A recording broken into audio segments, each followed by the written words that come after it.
Daniel Crawford was 9 years old on the morning his mother stood at the kitchen window of their small house on the edge of Calgary, her hand pressed against the glass as if she could reach through it and pull her husband back from wherever he'd gone. The house smelled like the oatmeal burning on the stove, and Daniel remembered thinking that his mother never burned breakfast, which meant something was very wrong even before the RCMP cruiser pulled up outside with its lights off. His father, James Crawford, had been a geologist with Northern Territories Survey Company, and he'd kissed Daniel on the forehead before dawn 3 days earlier. His beard scratchy and smelling like the coffee he always drank too hot, James Crawford had promised to bring back a special rock for Daniel's collection, maybe fool's gold if they found any, and he'd ruffled his son's hair with hands that were calloused from fieldwork, but gentle in a way that made Daniel feel safe in a world that suddenly seemed very large and very dangerous. The officer who came to the door was young, barely old enough to grow his own mustache, and he took off his hat when Daniel's mother opened the door, which was how Daniel knew for certain that his father wasn't coming home. The words floated past him like snow in a blizzard.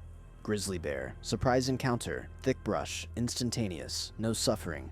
But what Daniel would remember most was his mother's knees buckling, and the way the officer caught her before she hit the floor.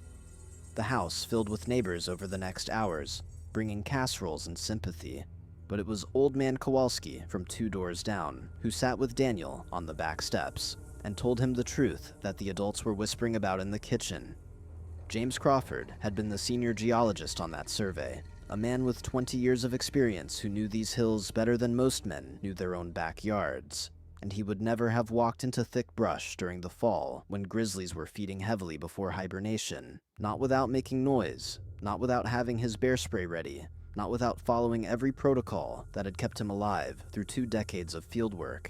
"Your daddy was careful, boy," Kowalski said, his voice gravelly from 60 years of smoking hand-rolled cigarettes. "Something ain't right about this." Kowalski was a Polish immigrant who'd worked in the oil fields since before Daniel was born, and he had the kind of face that looked like it had been carved from the same stone as the mountains. All hard angles and weather-worn surfaces. He'd served in the Canadian Army before the oil work, and he had a way of seeing things that other people missed, patterns in the chaos that others called coincidence. "You keep your eyes open, Daniel. You watch and you listen. Sometimes the truth takes a long time to come out, but it always does."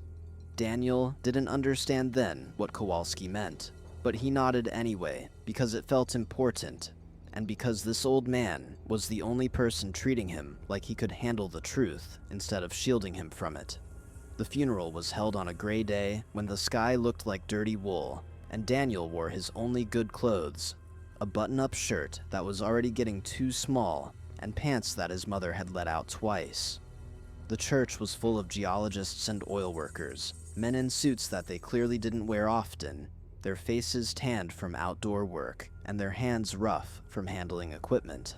Gerald Whitmore was there too, the owner of Northern Territories Survey Company, standing in the back in a suit that probably cost more than Daniel's mother made in 6 months as a nurse at the Foothills Hospital. Whitmore was a tall man with silver hair and the kind of smile that never quite reached his eyes, and he shook Daniel's mother's hand with what looked like genuine sympathy, but felt somehow hollow, like a coin that sounds wrong when you drop it on a counter. He promised that the company would take care of them, that James Crawford had been like family, that there would be a death benefit and survivor support.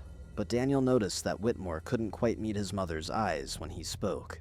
The death benefit turned out to be barely enough to cover the funeral expenses, and the survivor support never materialized beyond a sympathy card and a cheap plaque that said James Crawford had died in service to geological advancement. Daniel's mother picked up extra shifts at the hospital, working nights and weekends, and Daniel learned to make his own lunches and do his own laundry. He became the kind of kid who was responsible beyond his years, who understood that complaining about what he didn't have would only make his mother's burden heavier. He wore clothes from the church donation box and never asked for the new sneakers that other kids had, the ones with the 3 stripes that meant you were somebody. He studied hard because education was free, and because his father had always told him that knowledge was the one thing nobody could ever take away from you, and he helped Mrs. Chen next door carry her groceries because that was what his father would have done. Kowalski became a fixture in Daniel's life, showing up on Saturday mornings to take him fishing or teaching him how to read topographical maps in the old man's cluttered garage. Kowalski had boxes of military manuals and survival guides, and he taught Daniel things that the other kids didn't learn: how to move quietly through the woods, how to read tracks and sign, how to stay calm when things went wrong. "Your daddy would want you to know how to take care of yourself," Kowalski said one afternoon while they were cleaning fish by the creek. "World's full of people who'll try to push you around if they think you're weak.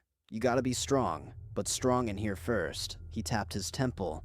Smart beats strong every time. Daniel soaked it all up like a sponge, not knowing yet that these lessons would become the foundation of everything that came after, not understanding that Kowalski was preparing him for a war that hadn't started yet. By the time Daniel was 15, he'd grown tall and lean like his father, with the same dark hair and the same quiet way of observing the world before speaking.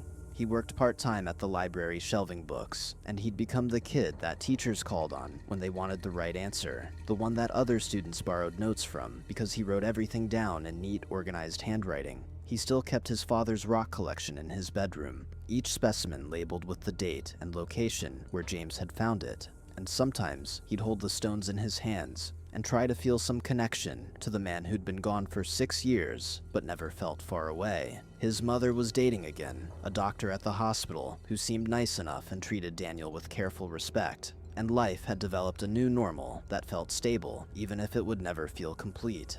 That stability shattered on a Tuesday afternoon in May when Daniel came home from school to find Kowalski sitting at their kitchen table with a manila folder spread out in front of him, his face grim in a way that made Daniel's stomach drop. Daniel's mother was there too, still in her nurse's scrubs, and she had the same look she'd had that morning when the RCMP came to the door, like she was bracing herself against a wind that was about to knock her over. Kowalski pushed the folder across the table toward Daniel, and inside were photocopies of documents, reports, photographs that made no sense at first, but slowly assembled themselves into a picture that was worse than anything Daniel could have imagined. There was an internal company memo from Northern Territories Survey dated 2 weeks before James Crawford's death, warning about grizzly activity in the sector where the geological survey was being conducted. There was a budget report showing that Gerald Whitmore had cut costs on safety equipment and reduced the number of armed guards who usually accompanied survey teams into bear country. There was a photograph of the survey site with date stamps showing that the team had been working in thick brush near a known bear den, violating every safety protocol in the industry standard handbook. "I've been digging," Kowalski said, his voice quiet but hard as granite. "Called in some favors from my army days. Got a friend who works in government records. Your daddy's death wasn't no accident, Daniel. It was negligence, maybe worse.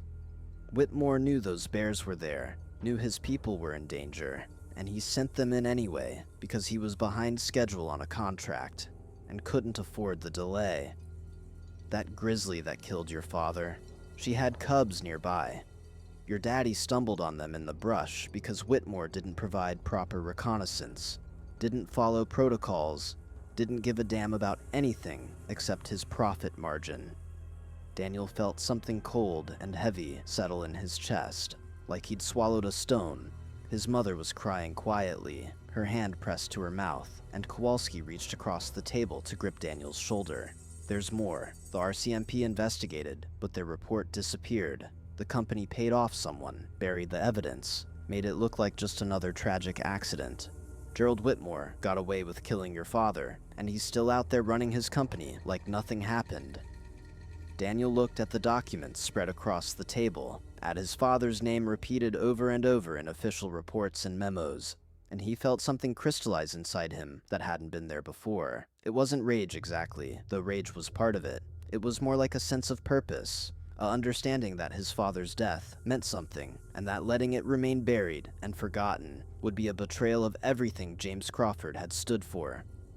"What do we do?" Daniel asked, and Kowalski smiled for the first time that afternoon, a wolf's smile that showed teeth.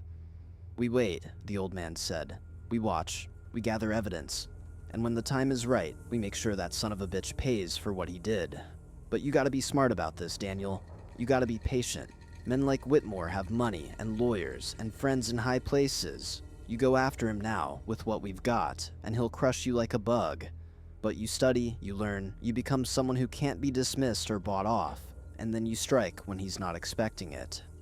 Daniel nodded slowly, feeling older than his 15 years, feeling the weight of his father's memory settling on his shoulders like a mantle. "I can do that," he said. "I can wait."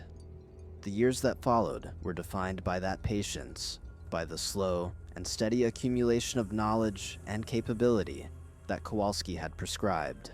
Daniel graduated high school with honors and applied for every scholarship he could find, eventually earning a full ride to the University of Calgary, where he studied geology and environmental science. He wanted to understand his father's work, to learn the terrain and the science that had defined James Crawford's life, and he wanted to know enough to recognize the lies when he eventually confronted them. He worked summers as a field assistant for various survey companies, learning the protocols and procedures, seeing firsthand how corner cutting and negligence could create disasters waiting to happen. He joined the Canadian Armed Forces Reserves in his second year of university, partly for the extra income, but mostly because Kowalski convinced him that military training would give him skills and credibility that would matter when the time came. The old man was sick by then, his decades of cigarettes catching up with him in the form of emphysema that left him wheezing and weak, but he still met with Daniel every Sunday afternoon to review what they knew and plan for what came next. During his junior year, Daniel discovered something that changed everything. He was researching environmental impact reports for a class project when he stumbled across a lawsuit that had been filed against Northern Territories Survey Company in 1968, 2 years before his father's death. A Cree community in northern Alberta had accused Whitmore's company of conducting surveys on their traditional lands without proper consultation, and more importantly, of deliberately disturbing wildlife in order to drive animals away from areas where they wanted to work. The lawsuit had been settled out of court with a non-disclosure agreement, but Daniel found a newspaper article from a small regional paper that quoted one of the Cree elders describing how Whitmore's crews had used noisemakers and even tranquilizer darts to relocate bears and other large animals that they considered obstacles to their work. The article was vague on details, but it planted a seed in Daniel's mind that grew into a terrible suspicion. What if the grizzly that killed his father hadn't been there by accident? What if Whitmore's company had deliberately disturbed bears in other areas, driving them into the sector where James Crawford's team was working? He took this theory to Kowalski, who was now confined to a wheelchair, but still sharp as ever, and the old man's eyes lit up with something that looked like vindication. "I had a feeling," Kowalski wheezed, his breath rattling in his chest. "I talked to some of the other geologists who were there that day, tracked them down over the years. One of them, a guy named Peterson, he told me they'd seen signs of tranquilizer darts near the survey site. He thought maybe wildlife control had been through there, but it never sat right with him. If you can prove that Whitmore's people deliberately moved that bear." He didn't finish the sentence, but he didn't need to. If they could prove it, they weren't talking about negligence anymore. They were talking about something much closer to murder. Daniel graduated with honors in 2002, by which time Gerald Whitmore had become something of an Alberta legend. Northern Territories Survey had expanded into one of the largest geological consulting firms in Western Canada, and Whitmore himself was now a prominent figure in Calgary society, on the boards of museums and charities, a major donor to political campaigns, the kind of man who got his picture in the paper at gala events with his arm around provincial ministers and oil company executives. He'd also become a father late in life, and his son Marcus had grown up with every advantage that Daniel had been denied. Marcus Whitmore attended private schools and drove expensive cars, and had the kind of confidence that came from never once having to worry about consequences, the absolute certainty that money and connections would smooth over any problem he created. Daniel watched from a distance, working his way up through the ranks of environmental consulting firms, building a reputation as someone who was thorough and honest and impossible to intimidate. He stayed in contact with the few surviving members of his father's survey team, including Peterson, who was now retired but still haunted by what he'd seen that day in the foothills. Kowalski died in 2004, and at the funeral, Daniel stood beside the grave and made a silent promise that he wouldn't let the old man down, that everything they'd worked toward would mean something. Kowalski had left Daniel his military footlocker with a note that said simply, "Tools for the job ahead," and inside, Daniel found training manuals, topographical maps of the Alberta foothills marked with detailed annotations, and a small leather journal filled with Kowalski's observations and contacts from years of investigation. There was also a loaded pistol and a holster, which Daniel found darkly funny. Kowalski had always believed in being prepared for every possibility. Daniel kept the journal and the maps, but locked the pistol away in a safe, hoping he'd never need it, but understanding why the old man had included it. The break Daniel had been waiting for came in 2008, when Marcus Whitmore, now 23 and fresh out of his business degree from McGill University, joined his father's company as a vice president in charge of new development. Marcus was everything his father had been, but without even the pretense of humility or restraint. He drove a BMW, wore suits that cost thousands of dollars, and treated the company employees like servants who existed solely to make his life easier. Daniel, who was now working as an environmental consultant for the provincial government reviewing survey applications, started seeing Marcus's signature on permits and reports, and what he saw made his blood run cold. The younger Whitmore was cutting even more corners than his father had, pushing survey teams into sensitive areas without proper environmental assessments, ignoring indigenous land rights, and most troublingly, continuing the practice of using wildlife management techniques to clear areas for survey work. Daniel started building his case systematically and carefully, the way Kowalski had taught him. He documented every violation, every shortcut, every instance where the Whitmores chose profit over safety or legality. He cultivated relationships with workers at Northern Territories Survey who were disgusted by what they were seeing, people who were willing to become whistleblowers if they could be protected. He connected with environmental groups and indigenous rights organizations who had their own grievances against the Whitmores. He reached out to Peterson and the other survivors of his father's survey team, some of whom had held onto evidence for decades because they knew something was wrong but didn't know what to do with it.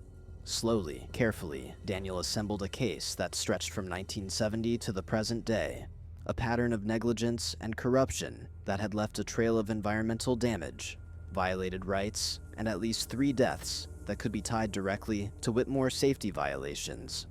But Marcus Whitmore wasn't content with just running his father's company into ethical bankruptcy. He had a mean streak that seemed to be getting worse, a need to prove his dominance that manifested in increasingly cruel ways. Daniel first crossed paths with him directly at a public hearing about a proposed survey in an environmentally sensitive watershed area. Daniel represented the provincial government's Environmental Review Office, and he'd found numerous problems with Northern Territories Survey's application. When he presented his findings, calmly, professionally, backed up with data and documentation, Marcus exploded with a fury that shocked even his own lawyers. He called Daniel a small-time bureaucrat with a grudge, accused him of corruption, and implied that Daniel's concerns were politically motivated rather than scientifically sound. The hearing board ruled in Daniel's favor, denying the permit, but Marcus cornered Daniel in the parking lot afterward with 2 of his friends from his McGill days, guys who looked like they'd been born wearing polo shirts and smelling like expensive cologne. "You think you're somebody?" Marcus said, shoving his finger into Daniel's chest. "You're nothing. You're some government drone making 50 grand a year telling men who actually build things what we can and can't do. My father built this province, while people like you filled out paperwork. You want to play games with me? I'll bury you. I'll have your job, your pension, everything. Nobody fucks with the Whitmore family and comes out ahead." Daniel didn't respond, didn't react, just looked at Marcus with the kind of calm that comes from years of military training and knowing that this spoiled child had no idea what he was actually dealing with. That calm seemed to enrage Marcus even more, and he shoved Daniel hard enough to make him stumble backward. Daniel could have ended it right there. His years in the reserves had taught him a dozen ways to put Marcus on the ground, but instead he simply straightened his jacket, picked up his briefcase, and walked to his truck. As he drove away, he saw Marcus still standing in the parking lot, his face red with frustrated rage. And Daniel knew that things were about to escalate in ways that would require every bit of patience and discipline he'd developed over the last 20 years. Marcus Whitmore made good on his threats, or at least tried to. Within a week, complaints were filed against Daniel with the Provincial Ethics Board, accusing him of bias and improper conduct. The complaints were transparently false, filed by lawyers that Gerald Whitmore kept on retainer, but they required Daniel to defend himself in official proceedings that cost him time and stress. His supervisor at the environmental office, a decent woman named Patricia Chen, who'd worked with Daniel for 5 years, called him into her office with an apologetic expression that told him everything he needed to know before she even spoke. "I know these complaints are garbage, Daniel," she said. "Everyone knows it.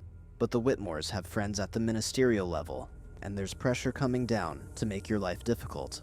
I'm going to do everything I can to protect you, but you need to be careful. These people play dirty, and they have resources we can't match." Daniel thanked her and went back to his desk, where he opened his locked drawer and pulled out Kowalski's journal. The old man had written something on the first page that Daniel had read 100 times. When dealing with corrupt power, you can't fight fair, but you don't have to fight dirty either. You fight smart, and you make sure the truth is so well documented that no amount of money can bury it. Daniel smiled and went back to work. The ethics complaints were eventually dismissed after a 3-month investigation that found absolutely no wrongdoing on Daniel's part, but the process had served its purpose. It had put him on notice that the Whitmores were watching him and willing to use their influence to destroy him if he continued to be a problem. Marcus apparently took the dismissal of the complaints as a personal insult, and he began a campaign of petty harassment that would have been almost funny if it wasn't so vindictive. Daniel would find his truck keyed in the parking lot at work. His credit report was mysteriously accessed multiple times by entities that he hadn't authorized. Anonymous complaints were filed with his professional association, accusing him of everything from incompetence to drinking on the job. None of it stuck, but all of it required time and energy to address. Death by 1,000 cuts, designed to make Daniel give up and go away. What Marcus didn't know, what neither of the Whitmores knew, was that every one of these harassment attempts was being documented by Daniel and his growing network of allies. Every incident report, every false complaint, every act of intimidation was photographed, recorded, and filed away in a dossier that was growing thicker by the month. Daniel had also done something that the Whitmores would never have expected from someone they considered a powerless bureaucrat. He'd hired a lawyer. Not just any lawyer, but Sarah Blackwater, a Cree attorney who specialized in indigenous rights and environmental law, and who had her own long history with the Whitmore family. Sarah's people had been among those who'd fought the 1968 lawsuit against Northern Territories Survey, and she'd spent her entire legal career building cases against companies that treated indigenous lands and rights as obstacles to be bulldozed rather than sacred trusts to be respected. She took Daniel's case pro bono after reading through Kowalski's journal and the evidence Daniel had accumulated, and she told him something that made everything click into place. They're going to make a mistake. Men like the Whitmores always do, because they think they're untouchable. Your job is to be ready when they do. The mistake came sooner than anyone expected, and it came because Marcus Whitmore had inherited his father's arrogance, but none of his caution. In the summer of 2009, Northern Territories Survey was awarded a contract to conduct geological surveys for a proposed natural gas pipeline that would run through the eastern slopes of the Rockies, including areas of the Alberta foothills that were considered critical habitat for grizzly bears and other protected species. The provincial government had approved the project over the objections of environmental groups and First Nations communities, and Marcus was leading the survey team personally, apparently determined to prove that he could do his father's job without his father's supervision. Daniel reviewed the permit application and found it riddled with inadequacies. The environmental impact assessment was superficial, the safety protocols were barely sketched out, and there was no mention of how the team would handle the inevitable encounters with wildlife in an area where grizzly populations were actually increasing thanks to conservation efforts. Daniel flagged the application for additional review, which should have been routine, but which Marcus apparently took as a personal attack. He showed up at the provincial office unannounced, demanding to speak to whoever had delayed his permit, and when he was directed to Daniel's cubicle, he arrived with the kind of entitled fury that made other workers stop and stare. "You again," Marcus said, his voice loud enough to carry across the open office plan. "I should have known. You've had it out for my family since day one. What's your problem, Crawford? Jealous that some people actually accomplish something with their lives instead of hiding behind government desks?" Daniel looked up from his computer, took a slow breath, and responded in a voice that was quiet but clear. "The problem is that your safety protocols don't meet provincial standards. The problem is that you're planning to put survey teams into active grizzly habitat without adequate precautions. The problem is that people could die, Mr. Whitmore, just like they've died before when your company cut corners. The office went completely silent. Everyone there knew Daniel's history, knew about his father, and they watched to see how Marcus would react. For a moment, it looked like Marcus might actually swing at Daniel. His fist clenched, and his face went red in a way that suggested he wasn't used to being contradicted. But then something changed in his expression. It was like watching a light go on, recognition clicking into place. "Crawford," Marcus said slowly. "Daniel Crawford. Your father worked for my dad back in the day, didn't he? Had some kind of accident with a bear?" The way he said it, casual and dismissive, like James Crawford's death was just some unfortunate incident barely worth remembering, made several of Daniel's co-workers gasp audibly. Daniel felt something cold and sharp lance through his chest, but his voice stayed level when he replied, "My father was killed because your father sent him into dangerous conditions without proper safety measures. And now you're about to do the same thing to someone else's father. I won't let that happen." Marcus smiled, and it was the ugliest expression Daniel had ever seen on a human face. "You won't let it happen? Who the fuck do you think you are? You're nobody. You're the son of nobody. My father gave your old man a job, gave him opportunities he never would have had otherwise. And when something tragic happened, my father took care of your family. We sent flowers to the funeral, we offered support, and this is how you repay that? By trying to sabotage my business?" He leaned in close, his breath reeking of coffee and entitlement. "I'm going to destroy you, Crawford. Not just your career, your whole life. I'm going to make sure that nobody in this province will hire you for anything. I'm going to sue you personally for harassment and defamation. And when I'm done, maybe I'll send some flowers to your mother and tell her what a disappointment her son turned out to be." Patricia Chen was in her office and came running when she heard the commotion, and she ordered Marcus to leave immediately, or she'd call security. Marcus laughed, actually laughed, and pointed at Daniel as he walked toward the exit. "This isn't over," he said, "not even close." After he left, the office slowly returned to its normal noise level, but Daniel sat at his desk, feeling like he'd just watched a mask fall away, to reveal something rotten underneath. He'd always known the Whitmores were corrupt, but there was a difference between knowing it intellectually and seeing the casual cruelty and dismissiveness in person. Marcus had insulted his father's memory, threatened his mother, and done it all with the absolute confidence of someone who'd never faced real consequences for anything in his entire life. Daniel opened his email and sent a message to Sarah Blackwater with just 2 words, "It's time." Over the next 3 months, several things happened in rapid succession. First, the permit that Marcus wanted was officially denied, after Daniel's review found it failed to meet 9 separate regulatory requirements.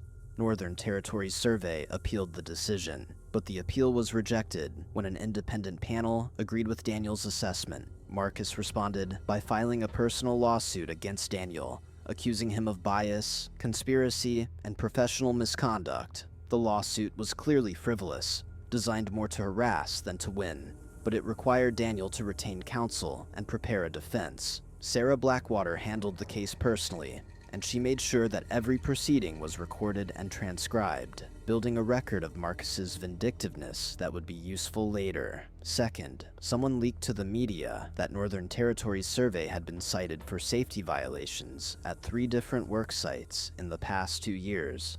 Violations that had resulted in worker injuries and environmental damage.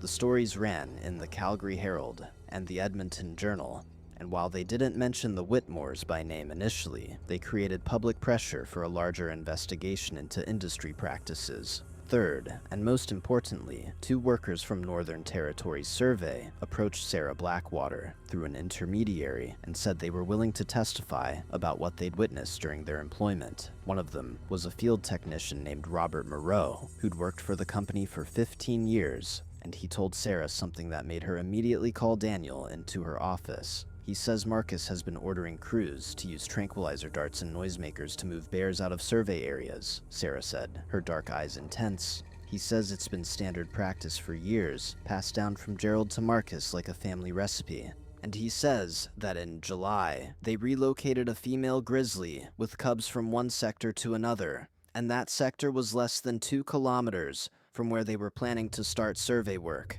Robert refused to do it, and he was fired 2 weeks later for insubordination. He's got documentation, Daniel. He's got photos and GPS coordinates and internal memos. Daniel felt his heart hammering in his chest.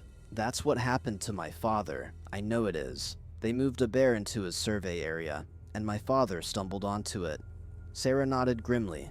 If we can prove it, if we can establish that pattern, then your father's death wasn't an accident. It was criminal negligence at minimum, potentially manslaughter, but we need more. We need to find someone who was there in 1970, someone who saw what happened, or has direct knowledge of wildlife management protocols being used at that time.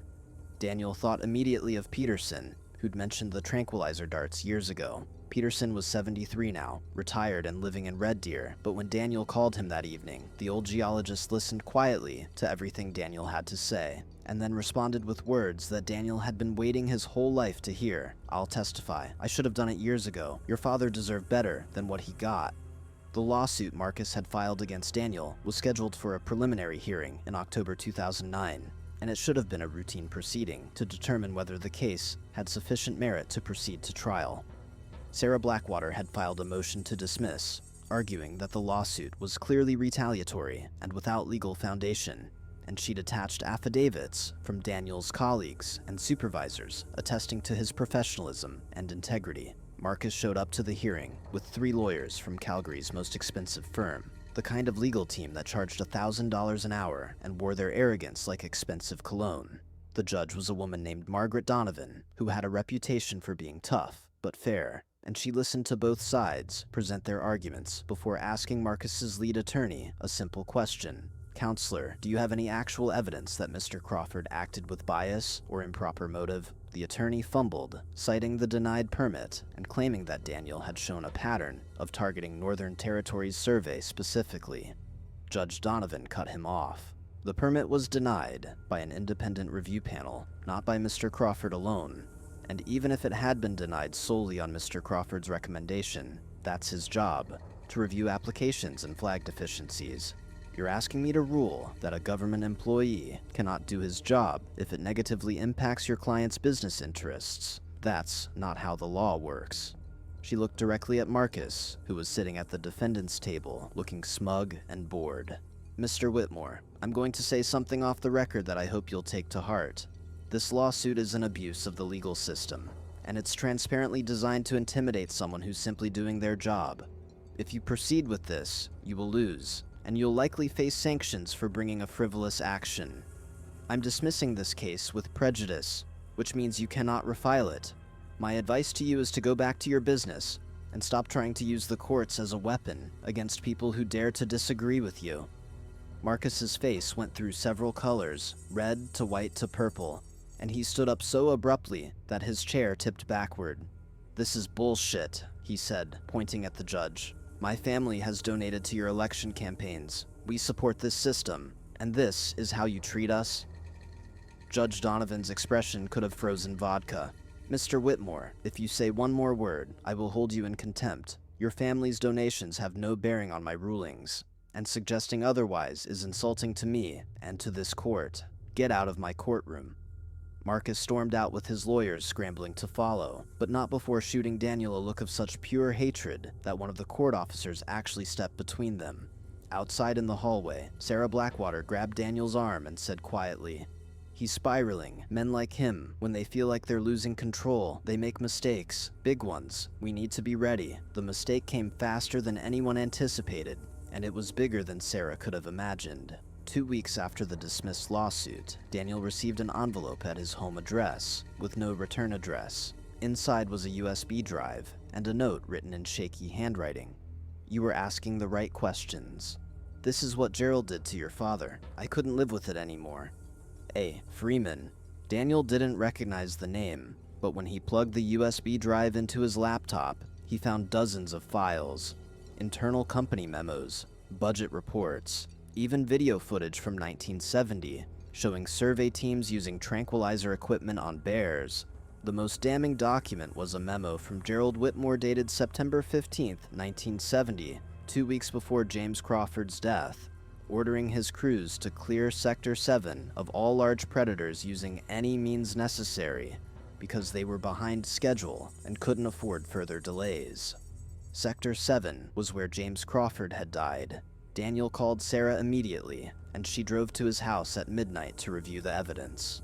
They sat at Daniel's kitchen table until dawn, going through every file, verifying dates and signatures, building a timeline that showed deliberate and systematic negligence that had directly led to James Crawford's death.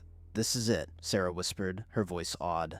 "This is criminal, not just civil liability, actual criminal charges, manslaughter at minimum, possibly depraved indifference murder depending on how a prosecutor wants to charge it." She looked up at Daniel with fierce pride in her eyes. "Your father can finally get justice. But we need to be smart about how we use this. We go to the RCMP first, let them investigate. Then we go public." Daniel nodded, feeling something shift inside him. The boy who'd stood at his father's grave, promising to remember. The teenager who'd trained with Kowalski and learned patience. The man who'd spent 20 years building toward this moment. They were all still there, but they were joined now by something new. Not revenge exactly, but a sense that balance was about to be restored. That the scales were about to be made right. They went to the RCMP the next morning with copies of everything from the USB drive, and they were directed to a detective named Raymond Lightfoot who specialized in cold cases and historical crimes. Lightfoot was Blackfoot Nation, a compact man in his 50s, with gray in his hair and the kind of eyes that missed nothing. He listened to Daniel's story without interrupting, reviewed the documents with meticulous care, and then leaned back in his chair and said something that Daniel would never forget. "I remember your father's case. I was a young constable then, fresh out of training, and I was assigned to help with the initial investigation. Something felt wrong about it even then, but I was too junior to push back when my superior said it was just a tragic accident. I've thought about it over the years, wondered if we missed something. Looks like we did." He stood up and shook Daniel's hand. "I'm reopening this investigation as of right now, and Mr. Crawford, I promise you that whoever is responsible for your father's death will face justice." The investigation moved quickly once it had official backing. Detective Lightfoot obtained warrants for Northern Territories Survey's records, and within days, he had enough evidence to support Daniel's theory. The video footage from the USB drive was verified as authentic. The memos matched other documents in the company's files, and interviews with surviving employees from 1970 confirmed that wildlife relocation had been standard practice when surveys ran behind schedule. Lightfoot also tracked down A. Freeman, who turned out to be Andrew Freeman, Gerald Whitmore's former personal assistant, who'd been with the company from 1968 to 1975. Freeman was dying of cancer, and he decided that he couldn't meet his maker with this secret on his conscience. He gave a full statement to Lightfoot, describing how Gerald had ordered the wildlife relocation despite knowing that it was dangerous and illegal, how the bear that killed James Crawford had been tranquilized and moved from Sector 3 to Sector 7 specifically because Gerald didn't want to delay the survey work, and how Gerald had paid off the investigating officer to bury the evidence and rule it an accidental death. In November 2009, Detective Lightfoot arrested Gerald Whitmore at his office downtown Calgary on charges of criminally negligent homicide, obstruction of justice, and bribery of a public official. The arrest was carried out with a perp walk through the company's lobby, news cameras capturing the moment when one of Alberta's most prominent businessmen was led out in handcuffs while his employees watched in shock. Gerald was 76 years old, and the arrest seemed to break something fundamental in him. He looked suddenly ancient and frail, nothing like the silver-haired titan who'd stood at James Crawford's funeral making empty promises. Marcus was with his father when the arrest happened, and the look on his face was something Daniel watched on the news footage later with a sense of grim satisfaction. Marcus's absolute confidence, his certainty that his family was untouchable, visibly crumbled as he watched his father being read his rights. But Marcus Whitmore didn't respond to this crisis by accepting reality or showing humility. Instead, he doubled down in the worst possible way. He held a press conference the next day, standing in front of Northern Territories Survey's headquarters, and he accused Daniel Crawford of fabricating evidence and conspiring with disgruntled former employees to destroy the Whitmore family. "This is a witch hunt," Marcus declared, his voice shaking with rage. "My father is innocent. These charges are based on falsified documents and testimony from a dying man who was fired for theft 20 years ago. Daniel Crawford has been obsessed with my family for decades because he can't accept that his father's death was a tragic accident. He's using his position in government to conduct a personal vendetta, and I will not let him get away with it. He announced that Northern Territories Survey would be filing lawsuits against Daniel, Detective Lightfoot, Andrew Freeman's estate, and anyone else involved in what he called this conspiracy of lies. The press conference was a disaster. Several reporters pointed out that the evidence against Gerald Whitmore had been verified by the RCMP, and that calling Freeman a thief was slander, given that Freeman had never been charged with any crime during his employment. Marcus lost his temper on camera, calling one reporter a media whore and threatening to sue her publication. The footage went viral, and suddenly Marcus Whitmore became the face of entitled privilege and corporate corruption. His meltdown shared thousands of times on social media, with hashtags like Tachik Whitmore lies and Och Justice for Crawford. Daniel watched it all with a sense of inevitability. This was exactly what Sarah had predicted, the moment when Marcus's arrogance would become his undoing.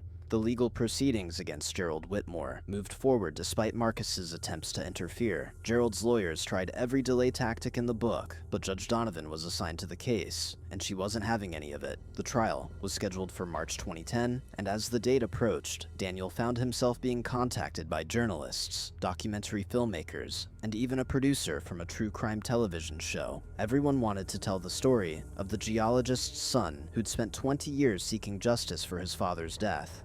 Daniel declined most of the requests, wanting to maintain focus on the trial itself, but he did agree to one interview with a Calgary reporter named James Nguyen, who'd been covering the story from the beginning and who seemed genuinely interested in honoring James Crawford's memory, rather than just chasing sensationalism. In February 2010, a month before Gerald's trial was set to begin, something happened that nobody saw coming. Marcus Whitmore, apparently unable to cope with the mounting legal pressure and public scrutiny, decided to take matters into his own hands in the most reckless way possible. He'd obtained copies of the evidence against his father through legal discovery, and he'd become obsessed with the USB drive that Andrew Freeman had provided. Marcus convinced himself that if he could prove the evidence was falsified, he could save his father and restore the family name. So he did what entitled men often do when they think they're smarter than everyone else. He decided to go looking for the original crime scene, convinced that he could find something that everyone else had missed. Marcus drove out to the Alberta foothills in late February with two friends, both of them former McGill classmates who worked for Northern Territories Survey and who apparently shared Marcus's delusion that they were cleverer than trained investigators. They didn't tell anyone where they were going, didn't file any permits or safety plans, and they went into active grizzly habitat during the late winter when bears were emerging hungry from hibernation. They had GPS coordinates from the 1970 reports, and they were looking for Sector 7 where James Crawford had died, apparently hoping to find something, anything, that would support their conspiracy theories about falsified evidence. They found the site, which was marked now with a small memorial cairn that someone from the Cree community had built years earlier, but they didn't find what they were looking for. What they found instead was a grizzly bear who'd just emerged from her den with two cubs, hungry and defensive, and not at all happy to have three idiots crashing through the brush, making noise and waving equipment around. The bear charged, which is what grizzlies do when they feel their cubs are threatened, and Marcus's friends had enough sense to use their bear spray and back away slowly. But Marcus Whitmore, who'd brought a rifle despite having no real experience with firearms, did exactly what you're not supposed to do in a bear encounter. He ran, and he tried to shoot, and he managed to do both badly. The rifle shot missed the bear by yards, the sound of it panicking the animal even more, and Marcus tripped over a root and went down hard in the same thick brush where James Crawford had died 40 years earlier. The grizzly was on top of him in seconds, and what happened next would have been fatal, except for an extraordinary piece of luck. Daniel Crawford was there, barely 50 yards away, because he'd been visiting the memorial cairn with Detective Lightfoot as part of the trial preparation. They'd been taking measurements and photographs, documenting the terrain and the conditions that had existed in 1970, and they heard the rifle shot and the screaming. Lightfoot had been in the military before joining the RCMP, and Daniel had been in the reserves for years, and both men knew exactly what those sounds meant. They ran toward the noise, Lightfoot radioing for emergency services, while Daniel pulled out his own bear spray and the air horn he carried in his pack. The grizzly was on Marcus, one paw on his chest and her jaws inches from his face, and the only reason she hadn't already killed him was that he'd gone completely limp and silent in a fear response that had accidentally mimicked playing dead. Daniel had maybe 2 seconds to make a decision. He could watch Marcus die right there in the same spot where his father had been killed, and nobody would ever question it. He could let the grizzly finish what Marcus's stupidity had started, and there would be a perfect symmetry to it, a kind of cosmic justice that the old Daniel, the angry teenager who'd learned about corruption and betrayal, might have chosen. But Daniel had learned something over the last 20 years, something that Kowalski had tried to teach him, and that he'd internalized through years of patience and discipline. Revenge wasn't the same as justice, cruelty wasn't the same as strength, and letting Marcus die would make Daniel exactly like the Whitmores, someone who put his own desires above basic human decency. So Daniel did what his father would have done. He charged forward, shouting and waving his arms, and he deployed his bear spray directly into the grizzly's face. The bear reared back, huffing and shaking her head, and Daniel positioned himself between the animal and Marcus, making himself the target. Lightfoot came up behind him with his own spray and air horn, and together they made enough noise and chemical deterrent that the bear decided her cubs weren't worth this fight. She grabbed her cubs and lumbered off into the trees, leaving Marcus sobbing on the ground with claw marks across his chest, and his expensive jacket torn to shreds. Daniel knelt down next to him, checking for serious injuries, and Marcus looked up at him with eyes that were wide and white with shock. "Why?" Marcus gasped out. "Why did you help me?" Daniel met his eyes and said quietly, "Because that's what decent people do. Because I'm not you, and I'm not your father. And because you're going to live to face what you've done in a courtroom where justice actually means something." Emergency services arrived within 20 minutes, and Marcus was airlifted to Calgary with non-life-threatening injuries. His 2 friends were unharmed but badly shaken, and they gave statements to the RCMP describing how Marcus had insisted on coming to the site, how he'd brought the rifle against their advice, how everything that happened was a result of his recklessness and arrogance. The story made international news. Wealthy executive nearly killed by bear at site where his father's negligence killed another man, and the irony was not lost on anyone. The trial of Gerald Whitmore began as scheduled in March 2010, and it was everything Daniel had waited 20 years to see. The prosecution presented the evidence methodically and comprehensively, the memos showing Gerald's orders to clear wildlife from survey areas, the video footage of tranquilizer equipment being used, Andrew Freeman's testimony about the cover-up, and most powerfully, Peterson's description of finding James Crawford's body and seeing the signs that a bear had been recently relocated to the area. The defense tried to argue that the evidence was circumstantial and that Gerald had never specifically intended for anyone to die, but the jury wasn't buying it. They'd seen the footage of Marcus's press conference meltdown. They'd heard about his near-death experience in the same location where James Crawford had been killed, and they'd sat through weeks of testimony from former Northern Territories survey employees describing a pattern of negligence and corruption that stretched across decades. Gerald Whitmore took the stand in his own defense against his lawyer's advice, and he tried to present himself as a man who'd made difficult decisions in challenging circumstances, but who'd always acted in good faith. The prosecutor, a brilliant woman named Ellen Kozak, who specialized in corporate crime, destroyed him on cross-examination. She walked Gerald through his decision-making in September 1970, forcing him to admit that he'd known about the bear presence, that he'd ordered the relocation anyway, and that he'd prioritized his contract timeline over the safety of his employees. "Mr. Whitmore," Kozak said, her voice quiet but relentless, "James Crawford had a wife and a 9-year-old son. He had friends and colleagues who loved him. He was doing his job, the job you hired him to do, when he was killed by a bear that your company deliberately placed in his path. And then you covered it up. You paid bribes to hide the evidence. You let his family believe it was just a tragic accident. Can you explain to this jury why you think you deserve anything other than the maximum sentence for what you did?" Gerald tried to respond, but his voice broke, and for the first time since his arrest, he seemed to grasp the full weight of what he'd done. "I'm sorry," he said, and it sounded genuine, which made it somehow worse. "I thought I was doing what was necessary for the business. I never thought anyone would get hurt. It was supposed to be safe." Kozak looked at him with something that might have been pity, but looked more like disgust. "It's never safe to play God with other people's lives, Mr. Whitmore, and now a jury will decide what price you pay for that hubris." The trial lasted 5 weeks, and the jury deliberated for less than 6 hours before returning a verdict of guilty on all counts. Judge Donovan scheduled sentencing for 2 weeks later, and Gerald was remanded into custody pending that hearing. The sentencing hearing was held on a cold April morning, and the courtroom was packed with journalists, former employees, environmental activists, and members of the Crawford family. Daniel sat in the front row with his mother, who'd flown in from Vancouver, where she'd retired with her second husband. She held Daniel's hand throughout the proceedings, and when it was time for victim impact statements, she stood up and read a letter that she'd written the night before. "My husband James was a good man," she said, her voice steady despite the tears running down her face. "He loved his work, he loved his family, and he believed in doing things the right way, even when it was harder. Gerald Whitmore took him from us, not through bad luck or tragic accident, but through greed and negligence and cowardice. My son grew up without a father because Gerald Whitmore decided that money was more important than human life.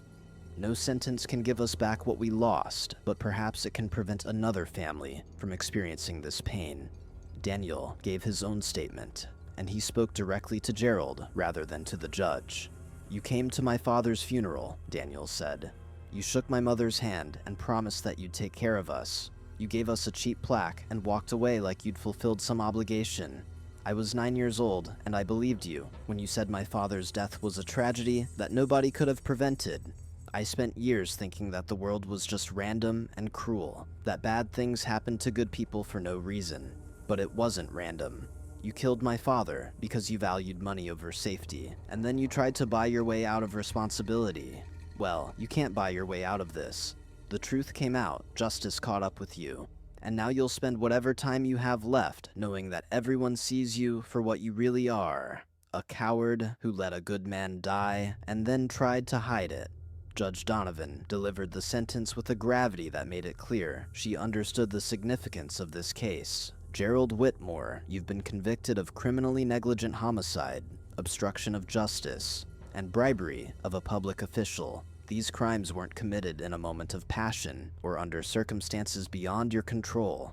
They were the result of deliberate choices you made to put profit ahead of human life, and then to cover up your responsibility when those choices had fatal consequences.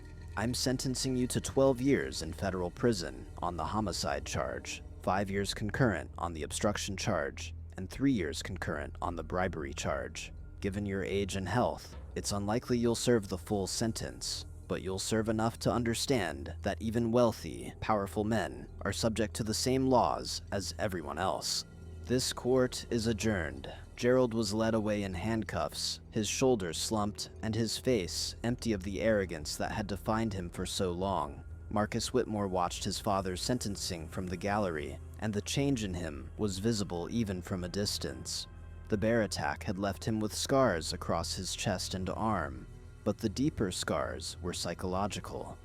He'd spent 3 weeks in the hospital, most of it in therapy, both physical and mental, and something about facing his own mortality in the exact place where his father's actions had killed another man seemed to have broken through his wall of privilege and denial. After the sentencing, Marcus approached Daniel in the courthouse hallway, his movements hesitant like he wasn't sure he'd be welcome. "Mr. Crawford," Marcus said, and his voice was different, quieter, stripped of its earlier bravado. "I owe you my life. You saved me when you had every reason to let that bear finish what my father started.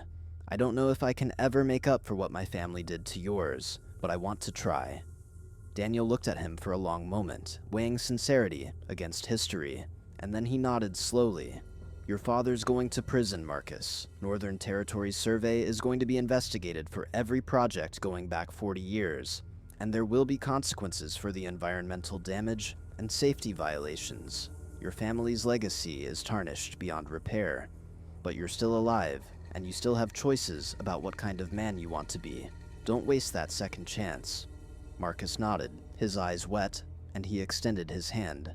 Daniel shook it, and in that gesture was a kind of acknowledgement that justice had been served, that accountability had been established, but that the cycle of hatred didn't have to continue forever.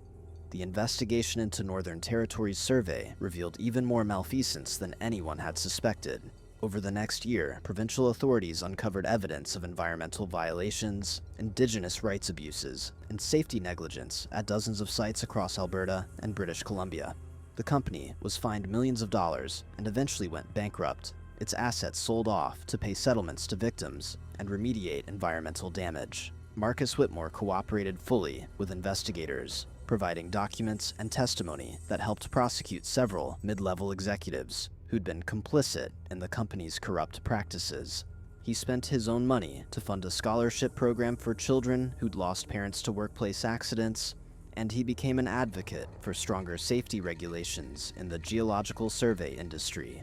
It didn't erase what his family had done, but it suggested that redemption was possible even for someone who'd been raised in privilege and arrogance.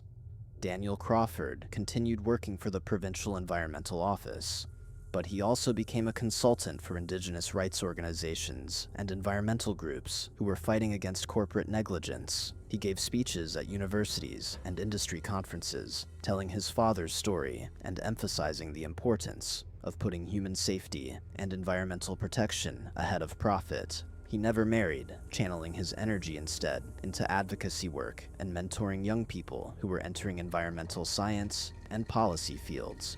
His mother lived to see her husband's name cleared and his memory honored, and she died peacefully in 2015 with Daniel at her bedside, her last words a thank you to her son for never giving up on finding the truth. The memorial cairn in the Alberta foothills, where James Crawford died, was expanded into a proper monument in 2012, funded by donations from environmental groups and indigenous communities. It reads, "In memory of James Crawford and all those whose lives have been lost to corporate negligence and corruption, may their deaths remind us that no profit is worth more than human life, and may their sacrifice inspire us to build systems that value people over power." Daniel visits the site every year on the anniversary of his father's death, and sometimes Marcus Whitmore is there too, standing at a respectful distance, a living reminder that even people who inherit corruption can choose a different path. Detective Raymond Lightfoot retired from the RCMP in 2012, and at his retirement party, he told Daniel something that summed up everything they'd accomplished. "Your father would be proud of you, not because you brought Gerald Whitmore to justice, though that matters, but because you did it the right way. You didn't become the thing you were fighting against. You stayed honorable, even when it would have been easier to be cruel. That's the real victory, Daniel. That's what separates us from them." Daniel treasured those words, and he thought about them often in the years that followed, especially when he encountered new cases of corruption and negligence and felt the old anger rising up. The lesson he'd learned wasn't that justice always prevails, too often it doesn't, but that the pursuit of justice matters, that fighting for accountability and truth is worth doing, even when it takes decades, even when the powerful seem untouchable, even when the world seems designed to protect the wealthy at the expense of everyone else. The story of Daniel Crawford and his 20-year quest for justice became something of a legend in Alberta, environmental and legal circles, a reminder that patience and integrity can defeat even entrenched corruption. Law students studied the case in their ethics classes. Environmental advocates cited it when pushing for stronger regulations, and indigenous rights organizations pointed to it as an example of what happens when ordinary people refuse to accept that injustice is inevitable. The case also led to reforms in how wildlife management and geological surveys were conducted in Canada, with new requirements for safety protocols, environmental assessments, and oversight that made it much harder for companies to cut corners the way Northern Territory's survey had done. Sarah Blackwater won multiple awards for her legal work on the case, and she used her increased prominence to take on even bigger battles against corporate power and environmental destruction. She always credited Daniel with showing her what persistence looked like, with demonstrating that moral courage wasn't about dramatic gestures, but about showing up day after day, year after year, building the case brick by brick until the wall of corruption finally fell. She kept a photo in her office of Daniel and his mother at Gerald Whitmore's sentencing, their faces showing not triumph, but something deeper, relief, closure, the kind of peace that comes from knowing that the truth was finally acknowledged, and that a loved one's memory was finally honored properly. For Daniel, the victory was bittersweet. His father was still gone, and no amount of justice could bring James Crawford back or give Daniel the childhood he should have had with a father who loved him. But there was satisfaction in knowing that the truth was now part of the public record, that Gerald Whitmore would spend his remaining years in prison, understanding the cost of his choices, and that future companies would think twice before prioritizing profit over human safety. The grizzly bear that had killed James Crawford was long dead, having lived out her natural lifespan in the foothills she'd called home. The bear that had nearly killed Marcus Whitmore was tracked and monitored by wildlife officers, but left alone. She'd only been defending her cubs, after all, doing what nature programmed her to do. The real predators in this story had walked on two legs and worn expensive suits, and they'd finally faced the consequences that they'd spent decades trying to avoid. What would you have done if you'd been in Daniel's position? If you'd watched a man who'd killed your father face judgment after 20 years of waiting? Would you have had the patience to build the case properly, to resist the temptation for vigilante justice, to save the life of your enemy's son, even when letting him die would have been so easy? These are the questions that separate us from the corruption we fight against, the moral tests that define whether we're truly seeking justice or just revenge dressed up in righteous language. Daniel Crawford passed those tests, and in doing so, he honored his father's memory better than any monument or legal victory ever could. If this story moved you, if it reminded you that accountability is possible, even when it seems impossible, if it gave you hope that patience and integrity can triumph over wealth and power, then please share it with others who need to hear it. Like this story if you believe that no one is above the law, and subscribe if you want to see more tales of ordinary people standing up to corruption and winning. The lesson here isn't that justice is easy or quick. It took Daniel Crawford 20 years to see his father's killer brought to account. The lesson is that justice is worth pursuing even when it's hard, even when the powerful seem untouchable, even when the world tells you to accept defeat and move on. Honor, courage, and persistence will always matter more than money and connections, and the truth will always have power if we're willing to fight for it. Gerald Whitmore learned that truth too late, in a prison cell where his wealth couldn't protect him anymore. Marcus Whitmore learned it on the ground, in the Alberta foothills, with a grizzly bear's claws tearing through his jacket, face to face with the consequences of his family's arrogance. And Daniel Crawford learned it through 20 years of patient work, proving that the boy who stood at his father's grave making promises had grown into a man who kept them, no matter how long it took or how difficult the path became. That's the kind of strength that actually matters, the kind that protects rather than dominates, the kind that builds instead of destroys.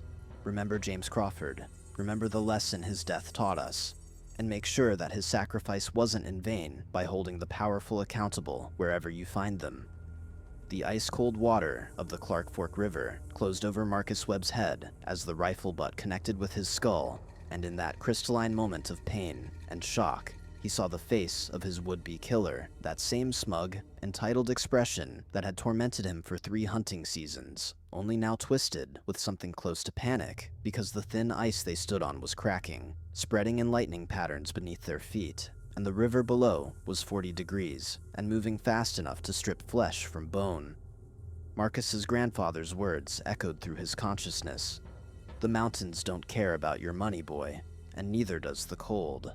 But what these arrogant bullies didn't know, what none of them understood as they'd spent 3 years making his life hell, destroying his equipment, stealing his clients, spreading lies about his guiding skills, was that Marcus Webb had grown up in these mountains, had survived winter nights in snow caves when blizzards trapped him miles from help, had pulled drowning hunters from spring runoff, had faced down charging grizzlies with nothing but bear spray and steady nerves, and more than anything, he'd been waiting for this moment, this reckoning, because he'd spent those 3 years not in defeat but in preparation, gathering evidence, building alliances, and learning exactly how deep the corruption ran in Paradise Valley Outfitters. Subscribe now to witness how a working-class hunting guide, with nothing but his integrity and his knowledge of these unforgiving mountains, brought down the most powerful family in Montana's backcountry tourism industry.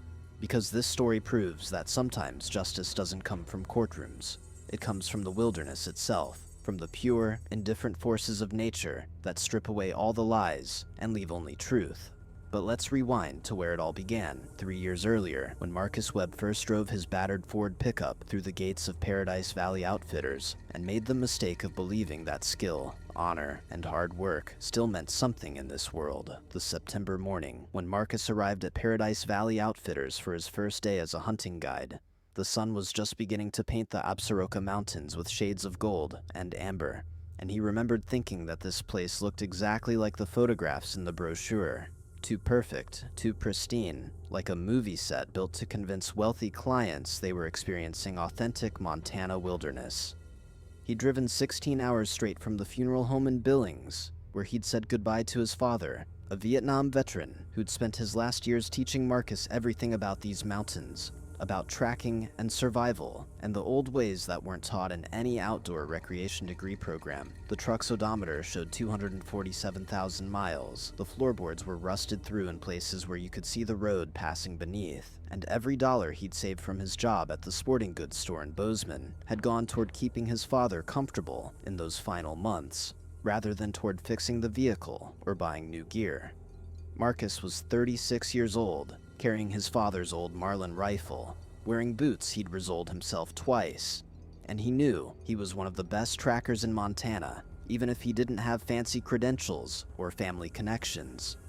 His mother had died when he was 7, leaving just him and his father in a single-wide trailer outside Livingston, and every memory of his childhood involved those mountains, learning to read animal signs, to move quietly through lodgepole pine forests, to respect the creatures they hunted, and the land that sustained them both.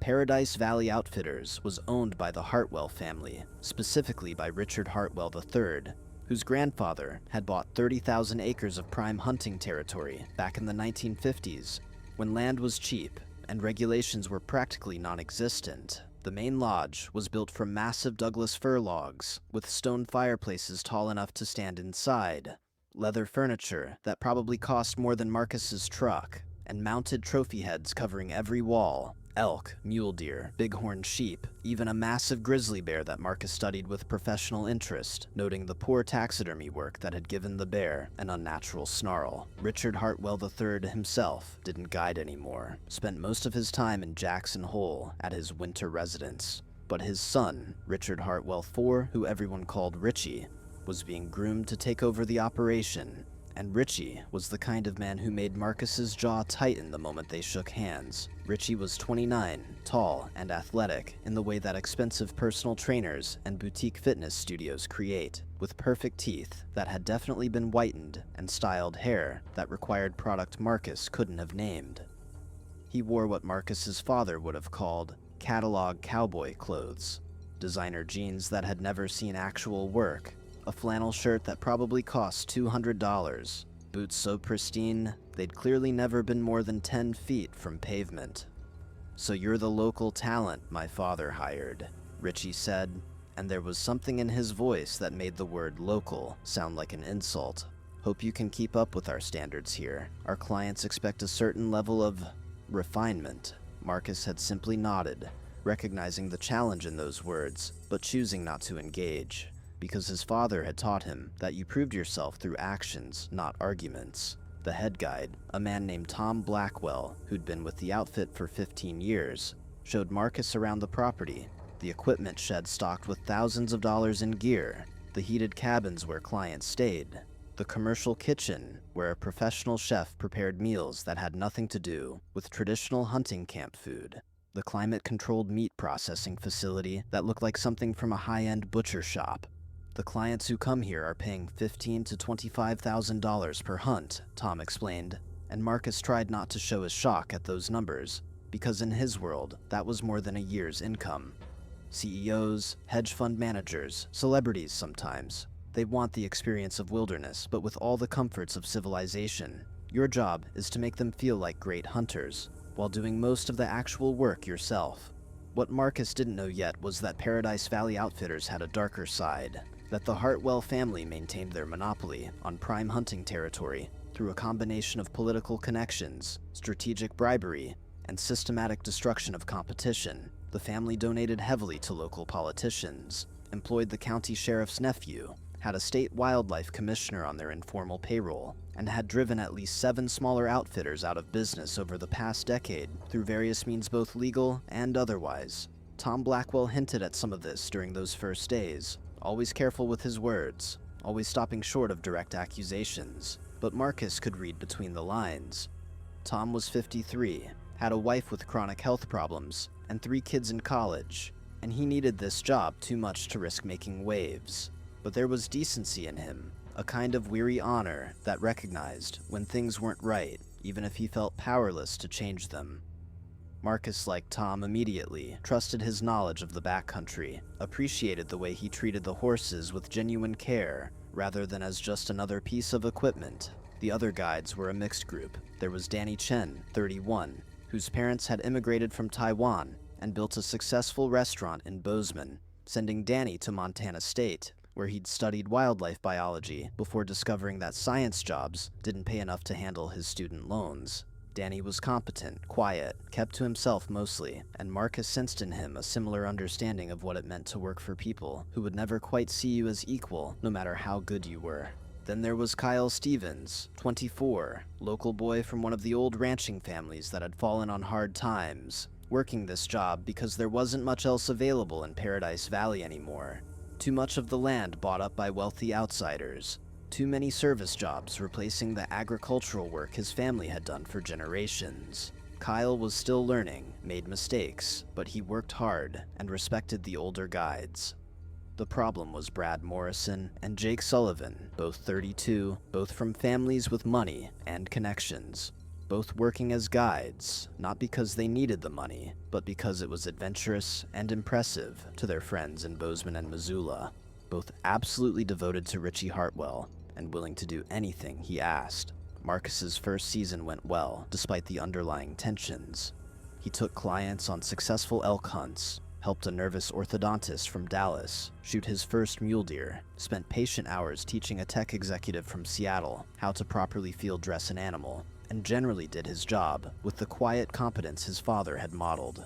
The clients liked him because he was genuine, didn't talk down to them or treat them like walking wallets, shared real knowledge about animal behavior and wilderness survival. He helped Kyle learn proper tracking techniques, taught Danny some of his father's tricks for reading wind patterns, even assisted Tom when a client's horse went lame 20 miles from camp, and they had to improvise a travois to get the animal out. But Richie Hartwell watched all of this with growing irritation, because Marcus's competence highlighted Richie's own limitations, and worse, some of the clients specifically requested Marcus as their guide, which hurt Richie's ego in ways he couldn't quite articulate, but definitely felt. The first direct confrontation came in late October, after a successful hunt where Marcus had guided a client to a massive 6-point bull elk. The client, a retired Marine colonel named Peterson, had been deeply impressed with Marcus's skills, and had apparently mentioned to Richard Hartwell III that Marcus was the best guide he'd ever worked with in 30 years of hunting. This praise reached Richie's ears, and that evening at the guide's bunkhouse, Richie showed up drunk and angry, with Brad and Jake flanking him like bodyguards. "You think you're special?" Richie said, his expensive breath reeking of top-shelf bourbon. "You think these clients give a shit about your mountain man routine? They're here for the Hartwell experience, not to listen to some trailer trash storyteller." Marcus had been reading a book, one of his father's old field guides to Rocky Mountain flora, and he set it down carefully before responding. "I'm just doing my job," he said quietly, "same as everyone else here." But Richie wasn't finished, was working himself up to something, and Brad and Jake were grinning in anticipation. "Your job is to make me look good," Richie said. "Your job is to follow my lead, take my direction, and remember who actually owns this place. You're hired help, Marcus. You're nothing." Tom Blackwell was in the room too, and Danny and Kyle and Marcus could feel their discomfort. Their desire to intervene held back by the same calculations that governed all of their lives: mortgages, families, the scarcity of good jobs in rural Montana. Marcus stood slowly, and at his full height, he was 3 inches taller than Richie and 40 pounds heavier, all of it muscle built from actual work rather than gym memberships. "I understand," Marcus said, his voice level and calm, and something in his tone, the absolute lack of fear, the quiet dignity, the refusal to be diminished, seemed to enrage Richie further. But before the situation could escalate, Tom stepped between them, using his age and seniority to defuse the moment. "It's late," Tom said. "We've all got early clients tomorrow. Let's get some rest." Richie stared at Marcus for a long moment, his face flushed with alcohol and frustration, then turned and walked out with his entourage following. After they left, Tom looked at Marcus with something like apology in his eyes. "Kid's got his father's temper," Tom said, "and his grandfather's meanness. Best to just keep your head down."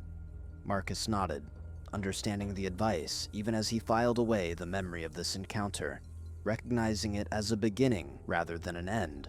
What Marcus couldn't have known was that Richie Hartwell had grown up in the shadow of impossible expectations. That Richard Hartwell III was a harsh, critical father who measured his son against mythologized versions of previous Hartwell men, and found Richie constantly wanting. Richie had been sent to expensive schools, where he'd been bullied for being the hick from Montana, had struggled with dyslexia that his father dismissed as laziness, had spent his whole life trying to prove he was worthy of the family legacy, while never quite believing it himself. This didn't excuse his cruelty, didn't justify the way he treated people he perceived as beneath him, but it explained the particular viciousness with which he attacked Marcus, because Marcus represented everything Richie feared about himself. That skill and authenticity mattered more than money and name, that the wilderness respected competence over pedigree, that all the Hartwell wealth couldn't make Richie into the man his father demanded he become. So Richie did what people do when they're afraid and ashamed. He tried to destroy the thing that made him feel small.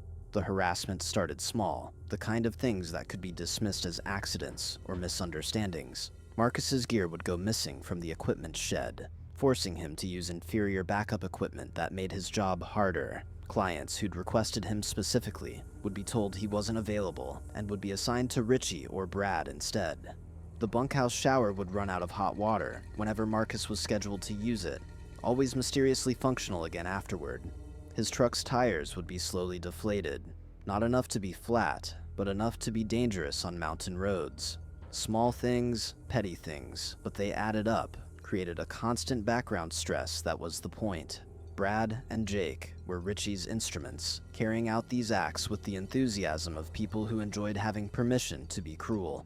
They'd grown up wealthy in Bozeman, had attended the same private schools, had learned early that money insulated them from consequences, and working for the Hartwells gave them power over people who actually needed their jobs. They mocked Marcus's clothes, his truck, his lack of college education, did cruel imitations of what they imagined trailer trash sounded like, always careful to do this when Tom wasn't around to witness it. Marcus endured all of this with a patience that came from hard lessons learned in childhood, from knowing that some fights weren't worth having, from the discipline his father had taught him about choosing your battles. He continued doing excellent work, continued treating clients with respect and professionalism, continued helping the other guides when they needed it. He sent most of his paycheck to cover his father's remaining medical bills, lived frugally in the bunkhouse, spent his rare days off hiking the backcountry trails he'd known since childhood. He helped an injured fox pup he found near the equipment shed, spent 3 weeks nursing it back to health before releasing it, an act that Kyle witnessed and later told the others about, much to Brad and Jake's amusement. Marcus the nature boy, they'd laughed, probably sleeps in a tree and eats berries. But there were clients who noticed the quality of Marcus's character, who saw past the surface details of his economic circumstances, and several of them left substantial tips with specific instructions that the money go to Marcus personally, which infuriated Richie further because it highlighted the difference between inherited status and earned respect. The second season began with hope, with Marcus thinking that maybe the tensions of the previous fall had been temporary. that maybe Richie had matured over the winter, that maybe they could all just focus on their work and avoid conflict. This hope lasted approximately 3 weeks.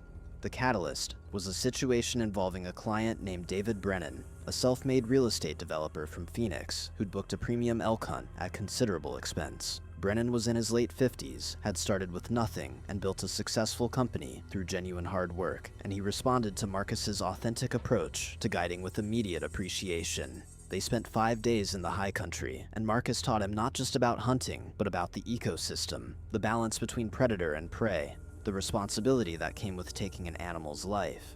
When Brennan finally shot a beautiful 5-point bull, he was deeply moved by the experience, insisted on helping with every aspect of the field dressing and packing, and later told Richard Hartwell III that Marcus Webb was the most knowledgeable and professional guide he'd ever encountered. This praise should have been good for everyone, should have reflected well on Paradise Valley Outfitters as a whole, but Richie took it as a personal insult. What happened next crossed a line from petty harassment into something more dangerous. Marcus had a client scheduled, a banker from Chicago named Phillips, who'd specifically requested him, and on the morning they were supposed to head into the backcountry, Marcus discovered that his saddle had been sabotaged. The cinch cut 3/4 through, in a place that wouldn't be immediately visible, but that would fail under stress, almost certainly resulting in Marcus being thrown and possibly killed on the steep mountain trails. He found the damage while doing his standard equipment check, that methodical review his father had drilled into him, and he stood in the equipment shed, holding the cut cinch, and understanding that this wasn't harassment anymore. This was attempted murder. Tom Blackwell walked in at that moment, saw what Marcus was holding, and his face went pale. Jesus, Tom said, who would do something like that? But they both knew who, even if proving it was another matter entirely. Marcus reported the incident to Richard Hartwell III, who was visiting the lodge that week, and the meeting took place in Hartwell's private office, with its mounted heads and expensive furniture and windows overlooking prime elk habitat. Hartwell listened to Marcus's account with an expression that never changed, then examined the cut cinch with apparent concern, and finally delivered his verdict in a voice that was perfectly reasonable and completely closed to argument. "This is certainly troubling," Hartwell said, "but I can't accuse my own son of attempted murder based on a damaged cinch. Equipment fails sometimes. It could have been an accident, a manufacturing defect, even a pack rat chewing through it. You're a valuable member of our team, Marcus, and I'll make sure we inspect all equipment more carefully going forward. But without proof of deliberate sabotage, I don't see what else can be done." Marcus had expected this response, had known that power protected power, but hearing it stated so baldly was still enraging. "With respect, Mr. Hartwell," Marcus said carefully, "that cinch was deliberately cut.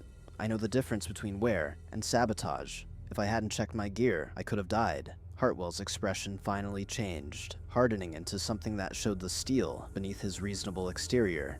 "If you're not happy with conditions here, Mr. Webb, you're free to seek employment elsewhere, but I won't have you spreading unfounded accusations against my family. Are we clear?" That conversation taught Marcus several important lessons. First, that the Hartwells would close ranks against any threat regardless of justice or truth. Second, that complaining through official channels was worse than useless. It identified you as a problem to be eliminated. Third, that if he wanted to survive and eventually prevail, he would need to be smarter, more patient, and more strategic than his enemies. So Marcus stopped complaining and started documenting.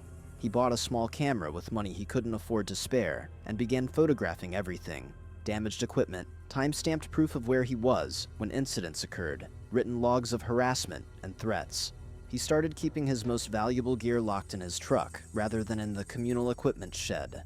He befriended the Mexican workers who maintained the lodge and facilities, men who were largely invisible to the Hartwells and their circle, men who saw everything and were willing to share information with someone who treated them with basic respect. He learned from a maintenance worker named Roberto that Brad and Jake had been seen near his gear the night before the cinch was cut, information that wouldn't hold up in court, but that confirmed what Marcus already knew. The harassment escalated in ways that seemed designed to provoke Marcus into responding with violence, into giving Richie an excuse to fire him or worse. His truck was keyed, long deep scratches across both doors. His father's rifle disappeared from the gun safe, And though it mysteriously reappeared 2 days later, the message was clear. They could take anything from him, violate his most precious possessions, and there was nothing he could do about it. Brad and Jake started spreading rumors among the clients that Marcus was unreliable, that he'd gotten lost in the backcountry and had to be rescued, that he'd been drunk on duty, none of which was true, but all of which required exhausting amounts of energy to refute. They'd strike up conversations with waiting clients, always friendly and casual, always dropping these poison seeds of doubt. What would you do if your guide was in trouble? Would you trust your safety to someone with that kind of reputation? Marcus learned about these rumors from Danny, who felt guilty about not speaking up, but who also had his own student loans and family obligations to consider. Then came the incident with the Grizzly, the moment that should have proven Marcus's competence beyond any doubt, but that Richie somehow twisted into evidence of Marcus's recklessness. It was late September, prime elk season, and Marcus was guiding a client named Thompson, a surgeon from Minneapolis with limited outdoor experience, but genuine enthusiasm for learning. They'd been tracking a herd for 2 days when they came across fresh grizzly sign, tracks, scat, claw marks on trees, all indicating a large male bear working the area. Marcus immediately became more cautious, made noise as they moved, kept his bear spray readily accessible, and explained to Thompson what they were seeing and why they needed to be alert. Standard protocol, exactly what any competent guide would do. They were moving through a dense patch of serviceberry bushes when the bear appeared, not charging, but definitely aware of them. A massive creature that Marcus estimated at 400 pounds, close enough that they could see the silver tips of its fur, the small eyes assessing whether they were threat or prey. Marcus remained absolutely calm, spoke in low, steady tones to Thompson, slowly backed them both away without running or making sudden movements, and successfully de-escalated the encounter without anyone getting hurt. Thompson was understandably shaken, but also deeply impressed with how Marcus had handled the situation. Recognized that Marcus's experience and cool judgment had probably saved his life. When they returned to the lodge, Thompson told everyone about it, praised Marcus effusively, and even sent a formal letter to the outfitter complimenting the professionalism and skill Marcus had demonstrated. This should have been celebrated, should have been exactly the kind of story that brought prestige to Paradise Valley Outfitters. Instead, Richie held an emergency staff meeting the next morning and accused Marcus of recklessly endangering a client by guiding him into known grizzly territory. "You could have gotten that man killed," Richie said, his face flushed with anger that Marcus now recognized as largely performative, designed to humiliate him in front of the other guides. "We have a responsibility to our clients, and that means avoiding dangerous situations, not walking them into bear encounters." Marcus tried to explain that the encounter was unexpected, that they'd followed all proper safety protocols, that grizzlies were a fact of life in this ecosystem, and avoiding them entirely would mean never leaving the lodge. But Richie cut him off. "You're on probation," Richie announced. "One more incident like this, and you're finished here." The injustice of it burned like acid, but what hurt worse was the silence from the other guides. Good men who knew the accusation was bullshit, but who said nothing because speaking up would put their own positions at risk. Only Tom Blackwell found Marcus afterward, pulled him aside behind the equipment shed, and offered the kind of quiet support that came from a decent man trapped in an indecent situation. "That was professional work in there," Tom said. "Everyone who knows anything about grizzlies knows you handled it exactly right. Richie's just looking for an excuse." Marcus nodded, appreciated the validation, even though it didn't change anything practical. "Why does he hate me so much?" Marcus asked, genuine curiosity in the question. Tom thought about it for a long moment, staring out at the mountains. "Because you're better at this than he'll ever be," Tom finally said. "And because you do it with nothing. No money, no connections, no fancy education. You make it look like virtue matters more than wealth. And for someone like Richie, raised to believe that money is the only measure of worth, that's terrifying."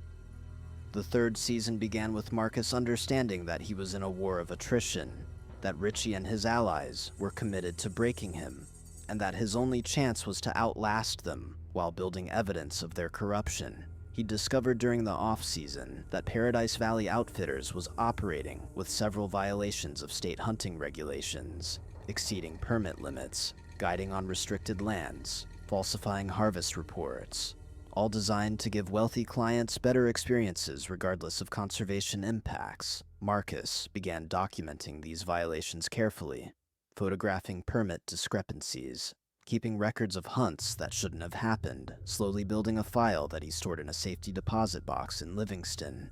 He also reached out to other outfitters who'd been driven out of business by the Hartwells, listening to their stories, understanding the patterns of corruption, learning about the web of influence that protected Paradise Valley Outfitters from consequences. There was a former outfitter named Sarah Goodwin who'd lost her family's business after she'd refused to pay protection money to one of the Hartwells' political allies, and she had files, documentation, a decade's worth of grievances that had gone nowhere because the system was rigged.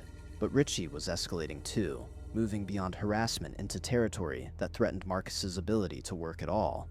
He started sabotaging Marcus's hunts directly, showing up on the mountain and accidentally spooking game that Marcus had been tracking for days, radioing back to the lodge with false reports of Marcus's location that sent clients to wrong areas, even going so far as to bribe some of the horse wranglers to give Marcus animals that were lame or ill-tempered. The cumulative effect was that Marcus's success rate dropped, clients began requesting other guides, and Richie had ammunition to argue that Marcus wasn't performing adequately. What Marcus learned during this period was patience, was the discipline of maintaining his standards, even when everything was designed to make him fail, was the long view that his father had taught him about mountain hunting, that sometimes you wait in cold and discomfort for days before the shot presents itself, that endurance is its own form of power, that the mountain respects those who refuse to quit. The breaking point came in early November during the late elk season when Marcus was guiding a client named Wilson, a retired teacher who'd saved for 5 years to afford this hunt. Wilson was 63, in decent shape, but not exceptional, genuinely kind, and deeply respectful of the hunting tradition. Marcus worked hard to make this hunt memorable, tracking a herd for 3 days through increasingly difficult terrain, teaching Wilson about elk behavior and mountain ecology, sharing his father's stories about these particular valleys. On the 4th day, they finally had a shot opportunity. A mature bull separated from the herd, clear shooting lane, perfect conditions. Wilson took the shot, made a clean kill, and was tearfully grateful for the experience, kept saying it was the greatest adventure of his life. They spent the next several hours field dressing the animal, packing the meat, doing everything properly and respectfully. Marcus was proud of the hunt, proud of how he'd helped Wilson achieve something meaningful, proud of the clean work they'd done together. When they returned to the lodge with the elk, Richie was waiting with the sheriff, not a deputy, but Sheriff Blake Henderson himself, a man who received regular campaign contributions from the Hartwell family, and whose nephew worked as a guide at Paradise Valley Outfitters. The accusation was that Marcus had guided Wilson onto restricted property, had trespassed on federal land that was closed to hunting, had essentially engaged in poaching. This was a complete fabrication, and Marcus knew immediately what had happened. Richie had reviewed their GPS coordinates and deliberately misrepresented their location to create the appearance of wrongdoing. Marcus had his own GPS data, could prove they'd been on legal hunting grounds the entire time, but the accusation itself was the point. The public humiliation, the suggestion of criminality. Sheriff Henderson was apologetic but firm, said he had to investigate the complaint, took Marcus's GPS unit as evidence, and suggested that Marcus not leave the county until the matter was resolved. Wilson was horrified, tried to defend Marcus, insisted the hunt had been completely legitimate, but his testimony was dismissed as the understandable loyalty of a client who didn't want his trophy invalidated. The investigation dragged on for 3 weeks, during which Marcus couldn't work, couldn't earn money, watched his savings evaporate while legal bills mounted. Tom Blackwell testified on Marcus's behalf, confirming that Marcus was meticulous about property boundaries and would never knowingly violate regulations. Danny and Kyle both provided supportive statements, but Richie and Brad testified that they had concerns about Marcus's professionalism, mentioned the grizzly encounter, brought up the damaged cinch incident, painted a picture of someone who was reckless and untrustworthy. In the end, the investigation concluded that the accusation couldn't be substantiated, that Marcus's GPS data proved he'd been on legal property, that no charges would be filed. But the damage was done. Marcus had 3 weeks of lost income he'd never recover, had accumulated legal debts, had his reputation questioned publicly, and everyone in Montana's hunting community had heard whispers about Marcus Webb and whether he could be trusted. This was the point where many people would have broken, would have given up and left, which was exactly what Richie wanted. But Marcus had grown up in poverty, had learned from his father that sometimes survival itself was victory, and he understood now that Richie had made a crucial mistake. He'd escalated to involving law enforcement, had created an official record, had expanded the circle of people who knew about the conflict. During those 3 weeks, while he was under investigation and couldn't guide, Marcus didn't waste time feeling sorry for himself. Instead, he worked construction jobs to pay his bills, and he started seriously researching the Hartwell family's business practices, their political connections, their history of destroying competition. He connected with environmental groups who'd been monitoring Paradise Valley Outfitters for years, shared information with a state wildlife biologist who'd long suspected permit violations, reached out to journalists who specialized in covering corruption in Montana's tourism industry. He learned that at least 12 former employees had experienced similar patterns of harassment, that 3 other outfitters had been driven into bankruptcy through dubious legal actions and mysterious equipment failures, that the Hartwells maintained their dominance through a combination of strategic donations, blackmail, and occasionally outright violence. There was a former competitor whose hunting lodge had burned down under suspicious circumstances, an investigation that went nowhere because key evidence mysteriously disappeared, and witnesses changed their stories. Marcus understood now that he wasn't just fighting Richie's personal animosity. He was up against a system of corruption that had operated unchallenged for decades. What Marcus didn't fully grasp yet was that he'd become a symbol to others who'd been victimized by the Hartwells, that his refusal to quit despite overwhelming pressure was inspiring people to reconsider their own silence.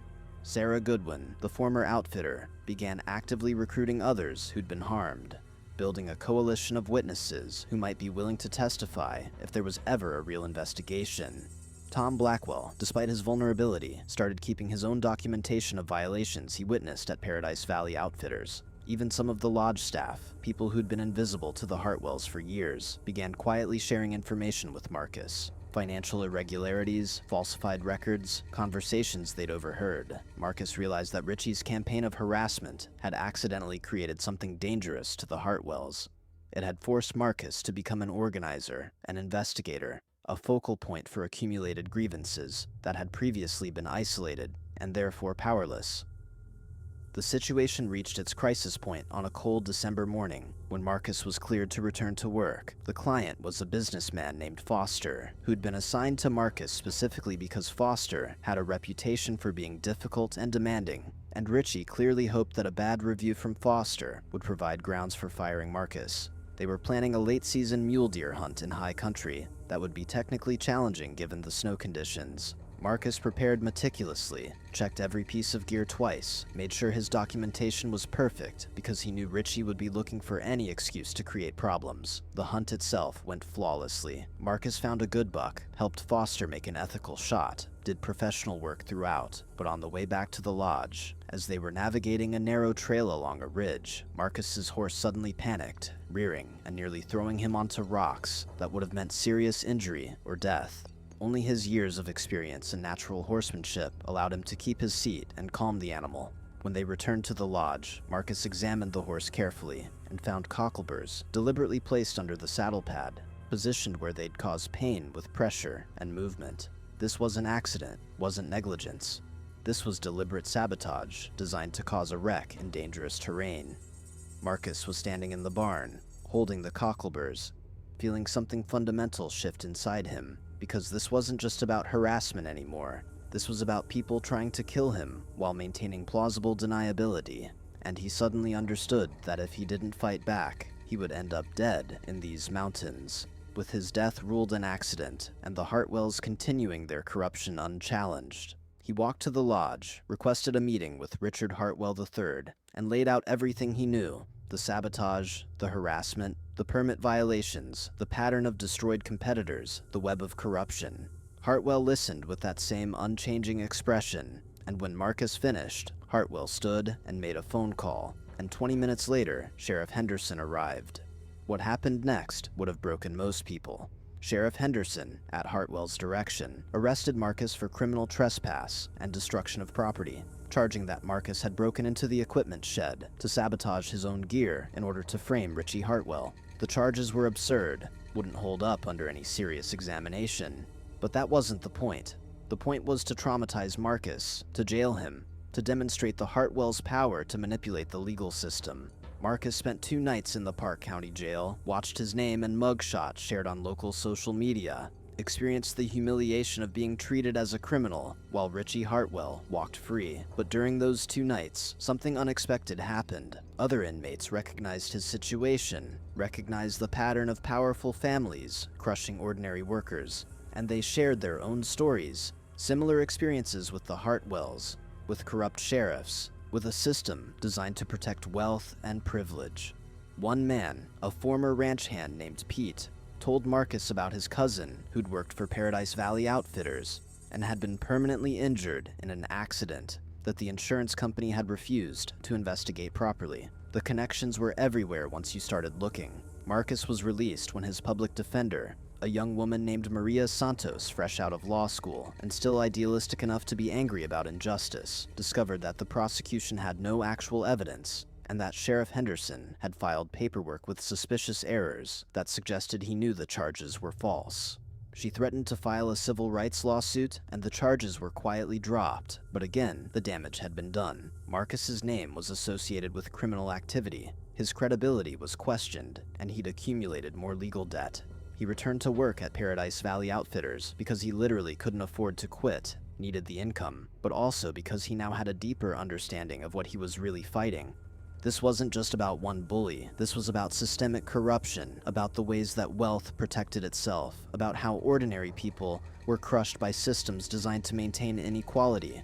His father had fought in Vietnam and come home to a country that didn't value his sacrifice, had worked his entire life without ever getting ahead, had taught Marcus that dignity was something you maintained regardless of circumstances, and Marcus felt the weight of that legacy now, the responsibility to not just survive, but to resist. The winter months were tense but relatively quiet, perhaps because Richie believed he'd finally broken Marcus's spirit, perhaps because the legal troubles had satisfied his need to dominate. Marcus used this time to strengthen his case, to connect with more former employees and competitors, to document violations so thoroughly that eventual prosecution would be inevitable. He worked with Maria Santos, who'd become invested in the case, to prepare a comprehensive file that could be presented to federal authorities if state officials continued to be compromised. He reconnected with his father's old military friends, veterans who'd seen their share of institutional corruption and who were willing to testify about Richard Hartwell III's suspicious business practices and political influence. One of these veterans, a retired colonel named James Madison, had connections at the FBI and promised to pass Marcus's documentation to agents who specialized in public corruption cases. Slowly, methodically, Marcus was building something that couldn't be ignored or dismissed. But Richie wasn't finished, was in fact planning something that would either destroy Marcus completely or backfire catastrophically.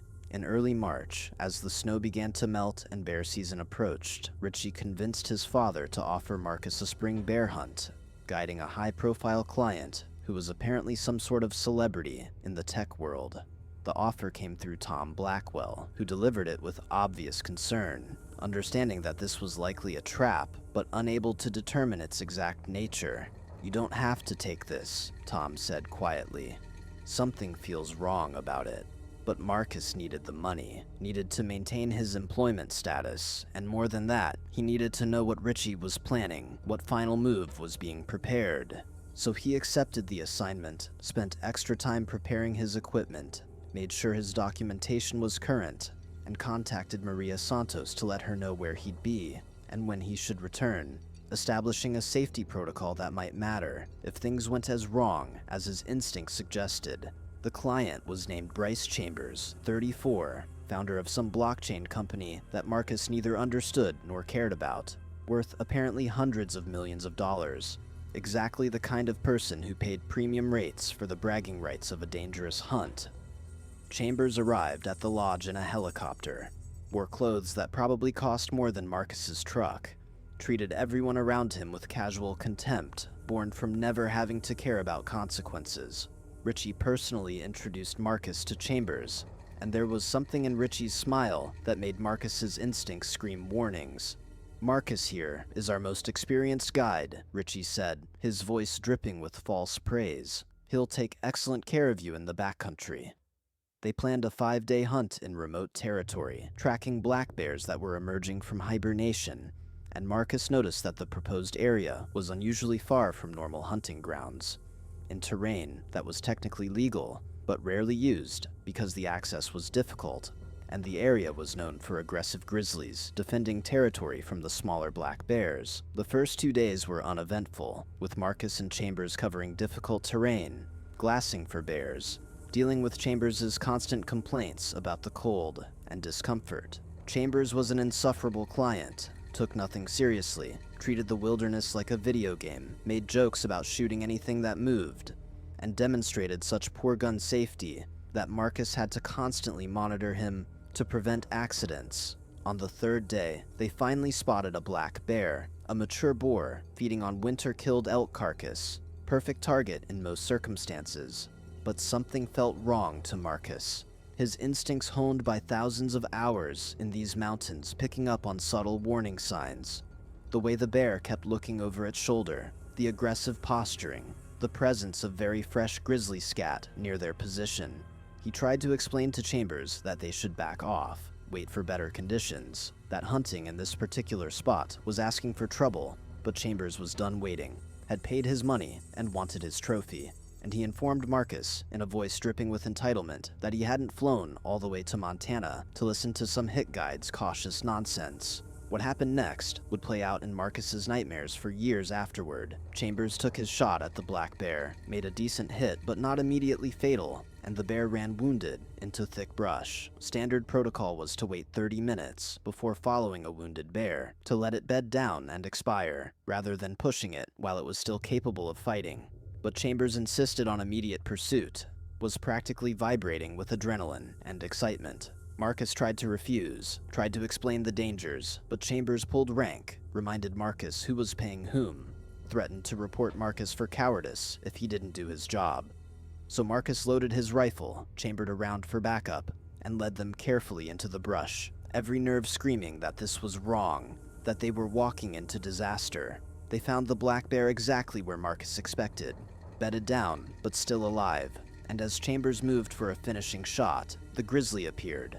It was a sow, massive and aggressive, protecting her territory or perhaps drawn by the scent of blood, and she came at them from upwind, where they hadn't detected her, moving with the terrifying speed that only people who'd faced charging grizzlies could truly understand.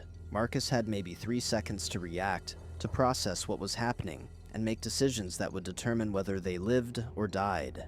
His training kicked in. He raised his rifle, aimed for the center mass because you didn't try for headshots on charging bears. Squeezed the trigger smoothly, the way his father had taught him 30 years earlier. The shot was perfect, caught the grizzly mid-charge. Would have stopped most bears, but this one had momentum and fury driving her forward, and even as she collapsed, she managed to reach Chambers, who'd frozen in terror rather than running or fighting. The grizzly's claws opened 3 deep gouges across Chambers' chest, and the impact of her dying body knocked him backwards onto rocks that made a sickening crunch when his head connected. Marcus was on them instantly, using his knife to make absolutely certain the grizzly was dead, then turning to Chambers, who was conscious but in shock, bleeding heavily, pupils uneven, suggesting serious head trauma. Marcus performed emergency first aid with supplies from his pack, used his satellite phone to call for helicopter evacuation, did everything professionally and correctly, while his mind raced through the implications of what had just happened. He'd saved Chambers' life, no question, had acted with exactly the kind of quick competence that separates professional guides from amateurs. But he also knew that Richie would find some way to twist this, to blame Marcus for the encounter, to claim that Marcus had deliberately guided Chambers into danger. And Marcus was right, because when the helicopter arrived with paramedics and Sheriff Henderson, Richie was with them, and the look on Richie's face was triumph, not concern. While the paramedics stabilized Chambers for transport, Richie approached Marcus with Brad and Jake flanking him, and Marcus could see the script being prepared, the narrative being constructed that would make Marcus the villain rather than the hero of this story. "You almost got him killed," Richie said, his voice carrying to the helicopter crew and sheriff's deputies who were documenting the scene. "I specifically told you not to hunt in this area because of aggressive grizzlies, and you ignored my instructions because you wanted to impress the client." This was a complete lie, contradicted by the GPS data and planning documents Marcus had carefully preserved. But Richie was counting on the confusion of the moment, the drama of the helicopter evacuation, the blood and fear, making it impossible for witnesses to remember clearly what had been said and when. Marcus started to respond, started to defend himself, but Sheriff Henderson cut him off. "We'll need to confiscate your rifle and GPS for the investigation," Henderson said, and there was something in his tone that suggested this had been planned, that Richie had somehow known or arranged that this would happen. Marcus surrendered his equipment, understanding now the full scope of the trap. Richie had deliberately sent him into dangerous territory with an unreliable client, hoping for exactly this kind of encounter, planning to use it as justification for destroying Marcus's guiding career permanently. The helicopter took Chambers to Bozeman for emergency surgery, and Marcus was ordered to return to the lodge under his own power. A grueling full-day hike with heavy gear and no horse, since they'd been on foot for the stalk. He arrived exhausted, filthy, still processing the trauma of the encounter, and found that Richie had already been working the narrative, telling everyone that Marcus had recklessly endangered a client, that only luck had prevented a fatality, that Paradise Valley Outfitters would likely face a massive lawsuit because of Marcus's negligence. The other guides were conflicted. They knew Marcus was competent, knew that Richie was lying, but they also saw the blood on Marcus's clothes, heard the sheriff's involvement, felt the weight of institutional power aligning against one man. Only Tom spoke up clearly in Marcus's defense, and that night, Tom found Marcus in the bunkhouse and delivered news that changed everything. "I'm testifying," Tom said quietly. "I've got records of every illegal hunt, every violated permit, every piece of corruption I've witnessed in 15 years. I'm done being quiet. They're going to destroy you if someone doesn't speak up, and I can't live with that." Tom's decision to come forward was the catalyst Marcus needed, the crack in the wall that would eventually bring the whole corrupt structure down. Within 24 hours, Danny and Kyle also agreed to provide statements to federal investigators, despite the risk to their employment and despite fear of retaliation. Sarah Goodwin and other former outfitters formally filed complaints with the FBI's Public Corruption Unit, backed by the documentation Marcus had been gathering for 3 years.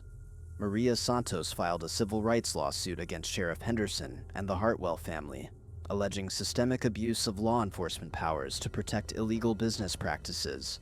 The situation was escalating beyond what Richie could control, with local connections and money, was moving into territory where federal jurisdiction and national attention would apply, and crucially, Bryce Chambers survived his injuries and made a statement from his hospital bed that completely contradicted Richie's narrative, praised Marcus's quick action and professional competence, confirmed that Marcus had tried to warn him about the dangers, and that he, Chambers, had ignored that advice. The investigation that followed was comprehensive, involved federal wildlife agents and FBI specialists in public corruption, uncovered years of violations and illegal activities by Paradise Valley Outfitters. Richard Hartwell III tried to use his political connections to slow or stop the investigation, but too many people had come forward, too much documentation existed, and federal jurisdiction meant that local corruption couldn't protect him anymore. The evidence showed systematic permit violations, illegal hunts on restricted lands, falsified harvest reports, bribery of state wildlife officials, and a pattern of destroying competition through sabotage and legal harassment. There were bank records showing payments to Sheriff Henderson, communications between Hartwell and state officials arranging regulatory favors, testimony from dozens of former employees about the hostile work environment and deliberate harassment. The case expanded beyond anything Marcus had imagined when he'd first started documenting violations, grew to include racketeering charges, environmental crimes, and conspiracy to obstruct justice. But Richie wasn't going to accept defeat quietly. was becoming increasingly unstable as the walls closed in, as his father's anger turned against him for destroying the family business through his personal vendetta. The confrontation on the Clark Fork River in late April was both accident and inevitability, the collision of Marcus's need to clear his name and Richie's desperate attempt to eliminate the witness at the center of the case against his family.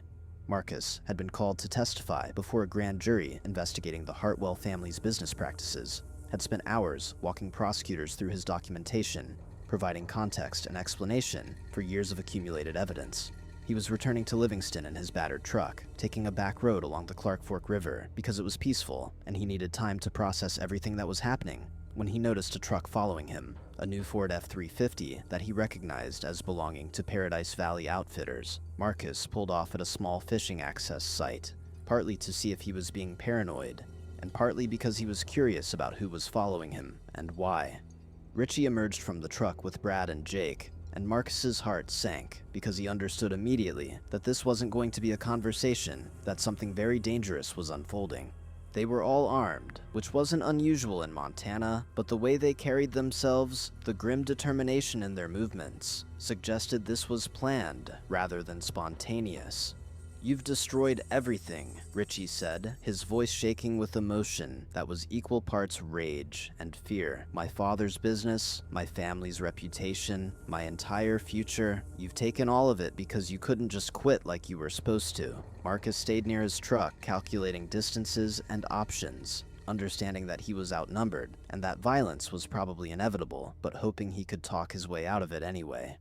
"I didn't destroy anything," Marcus said quietly. "I documented crimes. I protected myself from harassment and attempted murder. I did what anyone with integrity would do."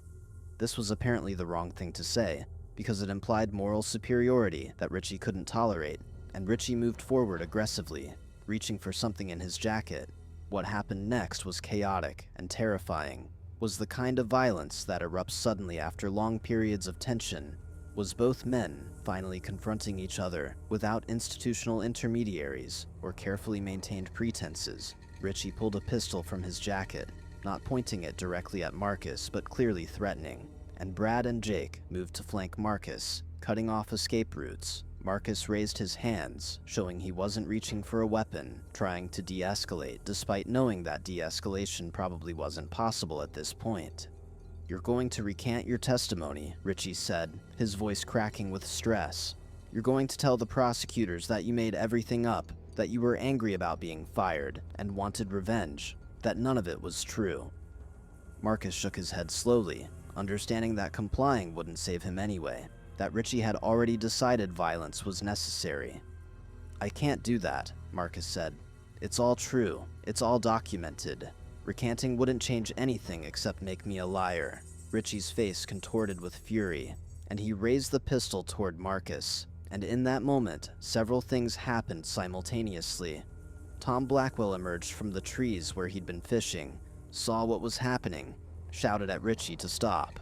The distraction caused Richie to turn toward Tom, which gave Marcus a split second to move, to close the distance between them, to grab for the pistol before Richie could shoot either of them.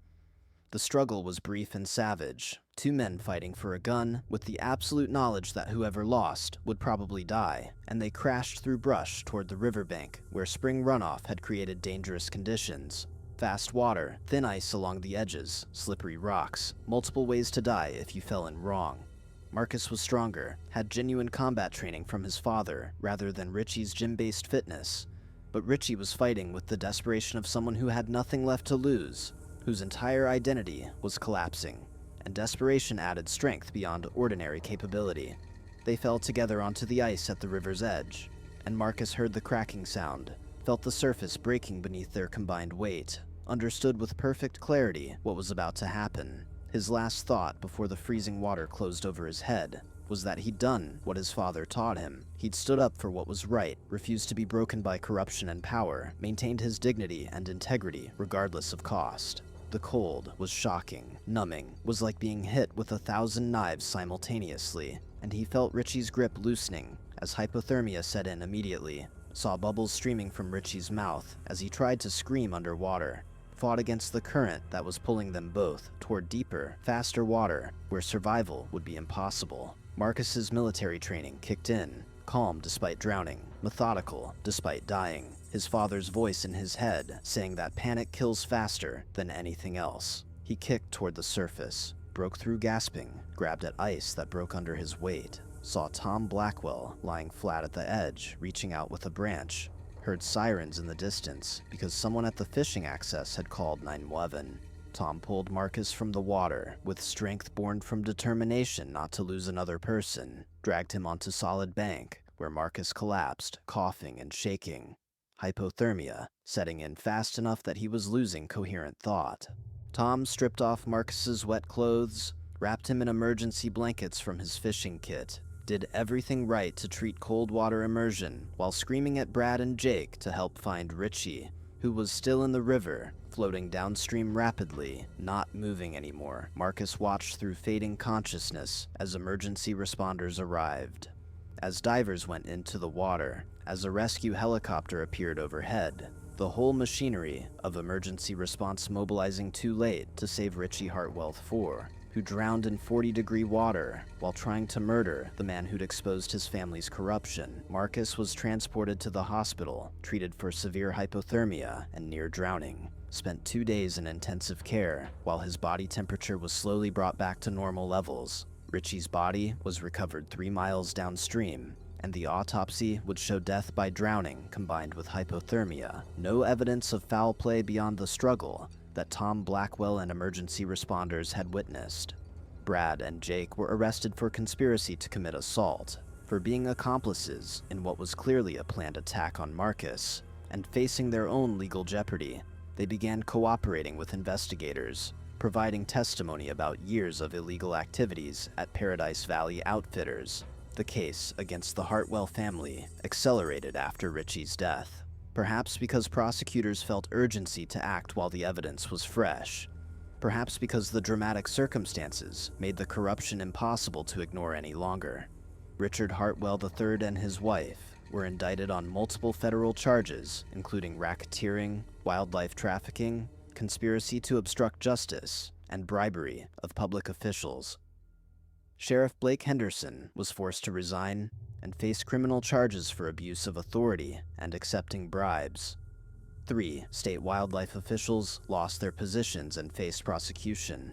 The investigation expanded to include connections to other corrupt outfitters and developers, revealing a network of illegal activity throughout Montana's backcountry tourism industry. The trial was a media sensation, attracted national attention because it involved wealthy defendants, dramatic wildlife crime, the David versus Goliath narrative of a working-class guide taking on systemic corruption.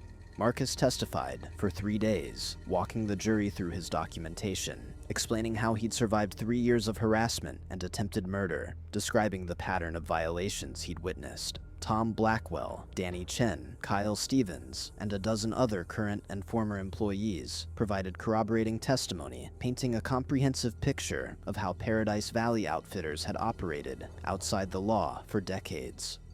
Sarah Goodwin and other former competitors described how the Hartwells had systematically destroyed anyone who threatened their monopoly. Wildlife biologists testified about the environmental damage caused by illegal overharvesting. Financial experts explained the money trails that showed systematic bribery and corruption.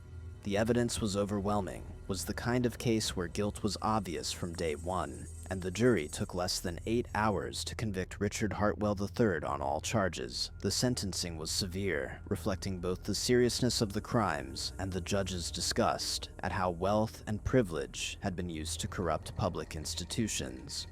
Richard Hartwell III received 12 years in federal prison and was ordered to pay $5 million in fines and restitution. His wife received 5 years for her role in falsifying business records and enabling the bribery scheme.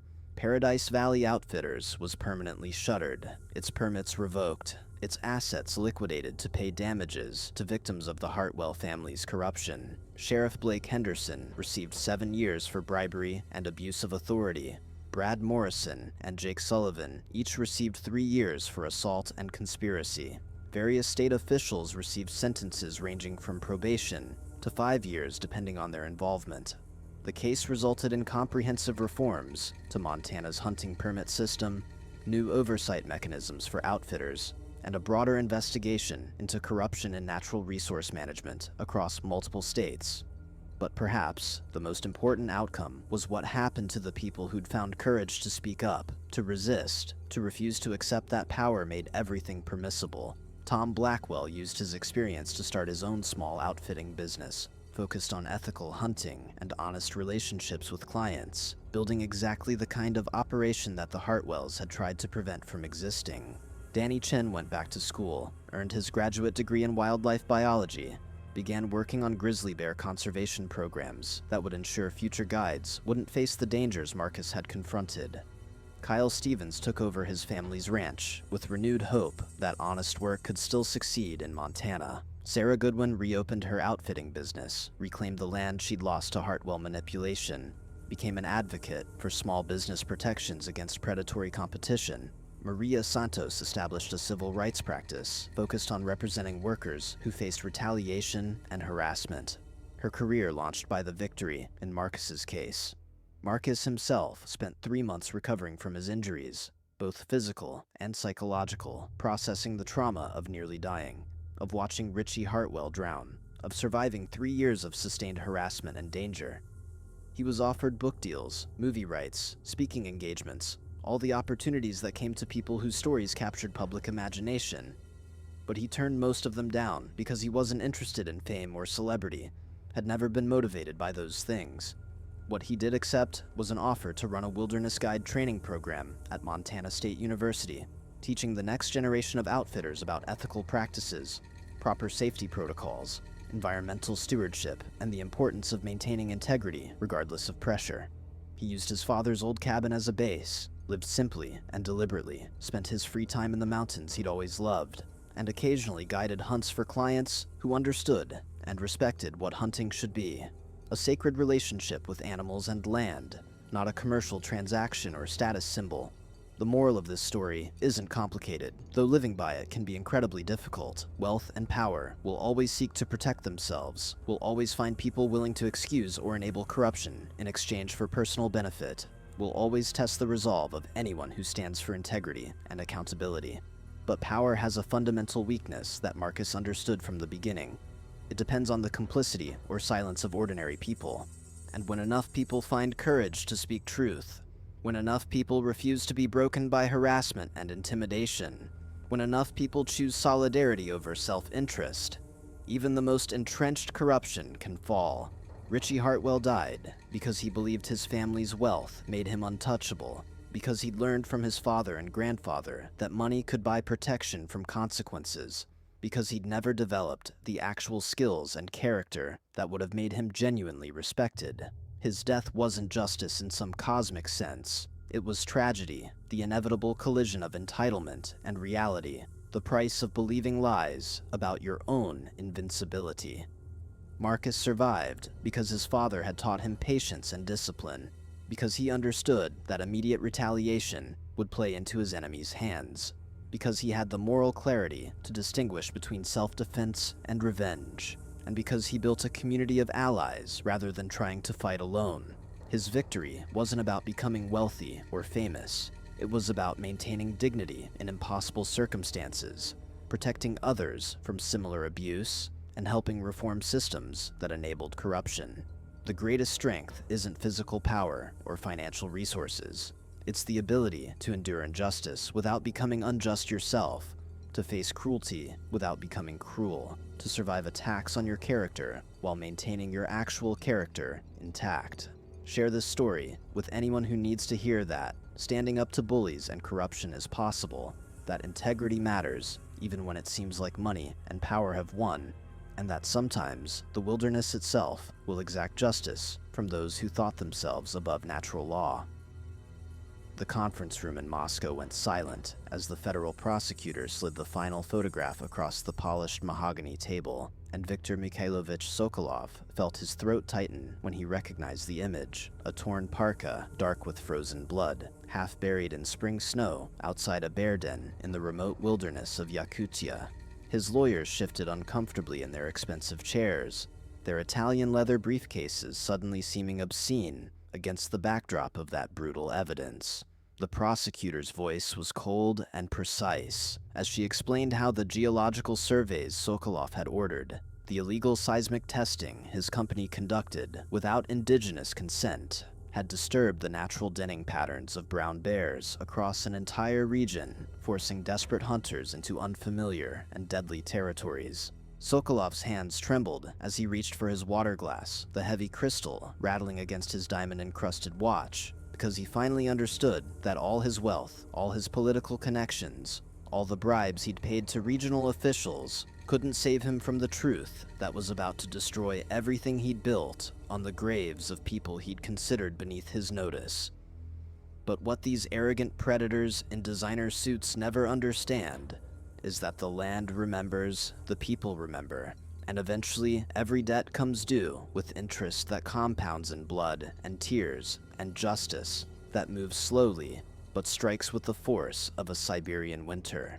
The indigenous peoples of the far north have survived 10,000 years of hardship, not through cruelty, but through memory, through honoring their dead, through the iron will to protect what matters, even when the world dismisses them as relics of a dying age. Subscribe now to witness how one family's grief became a movement that brought down an empire of corruption, how traditional knowledge proved more powerful than corporate lawyers, how a father's love reached beyond death to save his people from those who saw them as obstacles to be removed or ignored. But let's rewind to where it all began, to a cold March morning in 2010, when the world was still balanced on the edge of a knife, before the blood soaked into the snow, before the courtrooms and the protests, and the reckoning that would shake the Russian Federation's Ministry of Natural Resources to its foundation. The alarm clock never rang in the small wooden house on the outskirts of Yakutsk, because Nikolai Ivanov had already been awake for an hour, sitting at the kitchen table in the pre-dawn darkness, drinking tea from a chipped enamel cup, while he studied the hand-drawn maps his father had marked with locations of reliable hunting grounds going back 3 generations.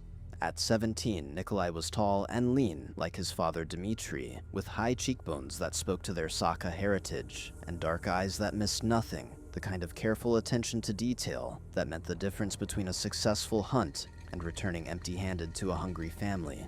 His mother Svetlana was already at work at the hospital, where she cleaned floors for wages that barely covered their heating costs, and his younger sister Katya was still asleep in the room they shared, her textbook stacked neatly beside her bed, because she was determined to be the first in their family to attend university, despite the fact that indigenous students from rural areas rarely received the scholarships that seemed to flow endlessly to the children of Moscow bureaucrats. Nikolai heard his father's boots on the porch before the door opened, bringing with them the sharp smell of wood smoke and diesel from the old truck they kept running through mechanical ingenuity and spare parts scavenged from the depot where Dmitri worked part-time when hunting season was closed. Dmitri Ivanov, at 54, was compact and powerful, his face weathered by decades of Siberian winters into something that resembled carved wood, and when he smiled at his son, the lines around his eyes deepened with genuine warmth that made their small kitchen feel like the center of the universe. He set his rifle case carefully against the wall and hung his thick coat on the hook beside the stove, then poured himself tea and sat across from Nikolai with the comfortable silence of 2 people who understood each other without needing constant conversation. "You should be studying," Dmitri said finally, his Russian accented with the melodic undertones of Sakha that he'd never quite lost, despite decades of forced assimilation in Soviet schools. "The entrance examinations for the Technical Institute are in 2 months. "I've been studying," Nikolai replied, which was true. He'd been awake until past midnight working through mathematics problems by candlelight to save electricity costs. "But I thought I might come with you today, help carry the equipment, learn the new territory you were talking about." Something flickered across Dmitri's face, a shadow that might have been concern or perhaps just fatigue, and he wrapped both hands around his teacup as if drawing warmth from it, even though the kitchen was stifling from the wood stove that Nikolai had kept burning all night. "The new territory is necessary, but not ideal," Dmitri said carefully. "The traditional hunting grounds near Lake Katanga have been disturbed by the geological company, the one with the Moscow backing. They've been running their equipment day and night, their trucks tearing up the migration routes, and the animals have moved deeper into areas we don't know as well." Nikolai had heard about the geological company. Everyone in Yakutsk had heard about them, the way you hear about a coming storm or an outbreak of disease. Sokolov Geological Enterprises had appeared 18 months ago with government permits that somehow bypassed the usual indigenous consultation requirements, and they'd been surveying for rare earth minerals with the kind of aggressive territorial expansion that treated the land like an enemy to be conquered rather than a home to be respected. Their security guards carried weapons and threatened hunters who strayed too close to their equipment, and there were rumors of bribes paid to regional officials who were supposed to protect indigenous hunting rights, but instead seemed more interested in protecting the flow of money from Moscow. "Then you need someone watching your back," Nikolai said firmly. "If the territory is unfamiliar, 2 sets of eyes are better than 1. Dmitri studied his son for a long moment, and Nikolai could see the calculation happening behind those dark eyes, weighing safety against tradition, against the practical reality that they needed meat for the winter stores, and the company had driven the game from their usual territories. Finally, Dmitri nodded slowly. "We leave in 20 minutes. Dress warm and bring the backup rifle. And Nikolai, if anything seems wrong, if I tell you to go back to the truck, you don't argue. You just go. Understood?" "Understood," Nikolai agreed, though he had no intention of abandoning his father in dangerous territory, regardless of what orders he received. Because that wasn't how the Ivanov family worked.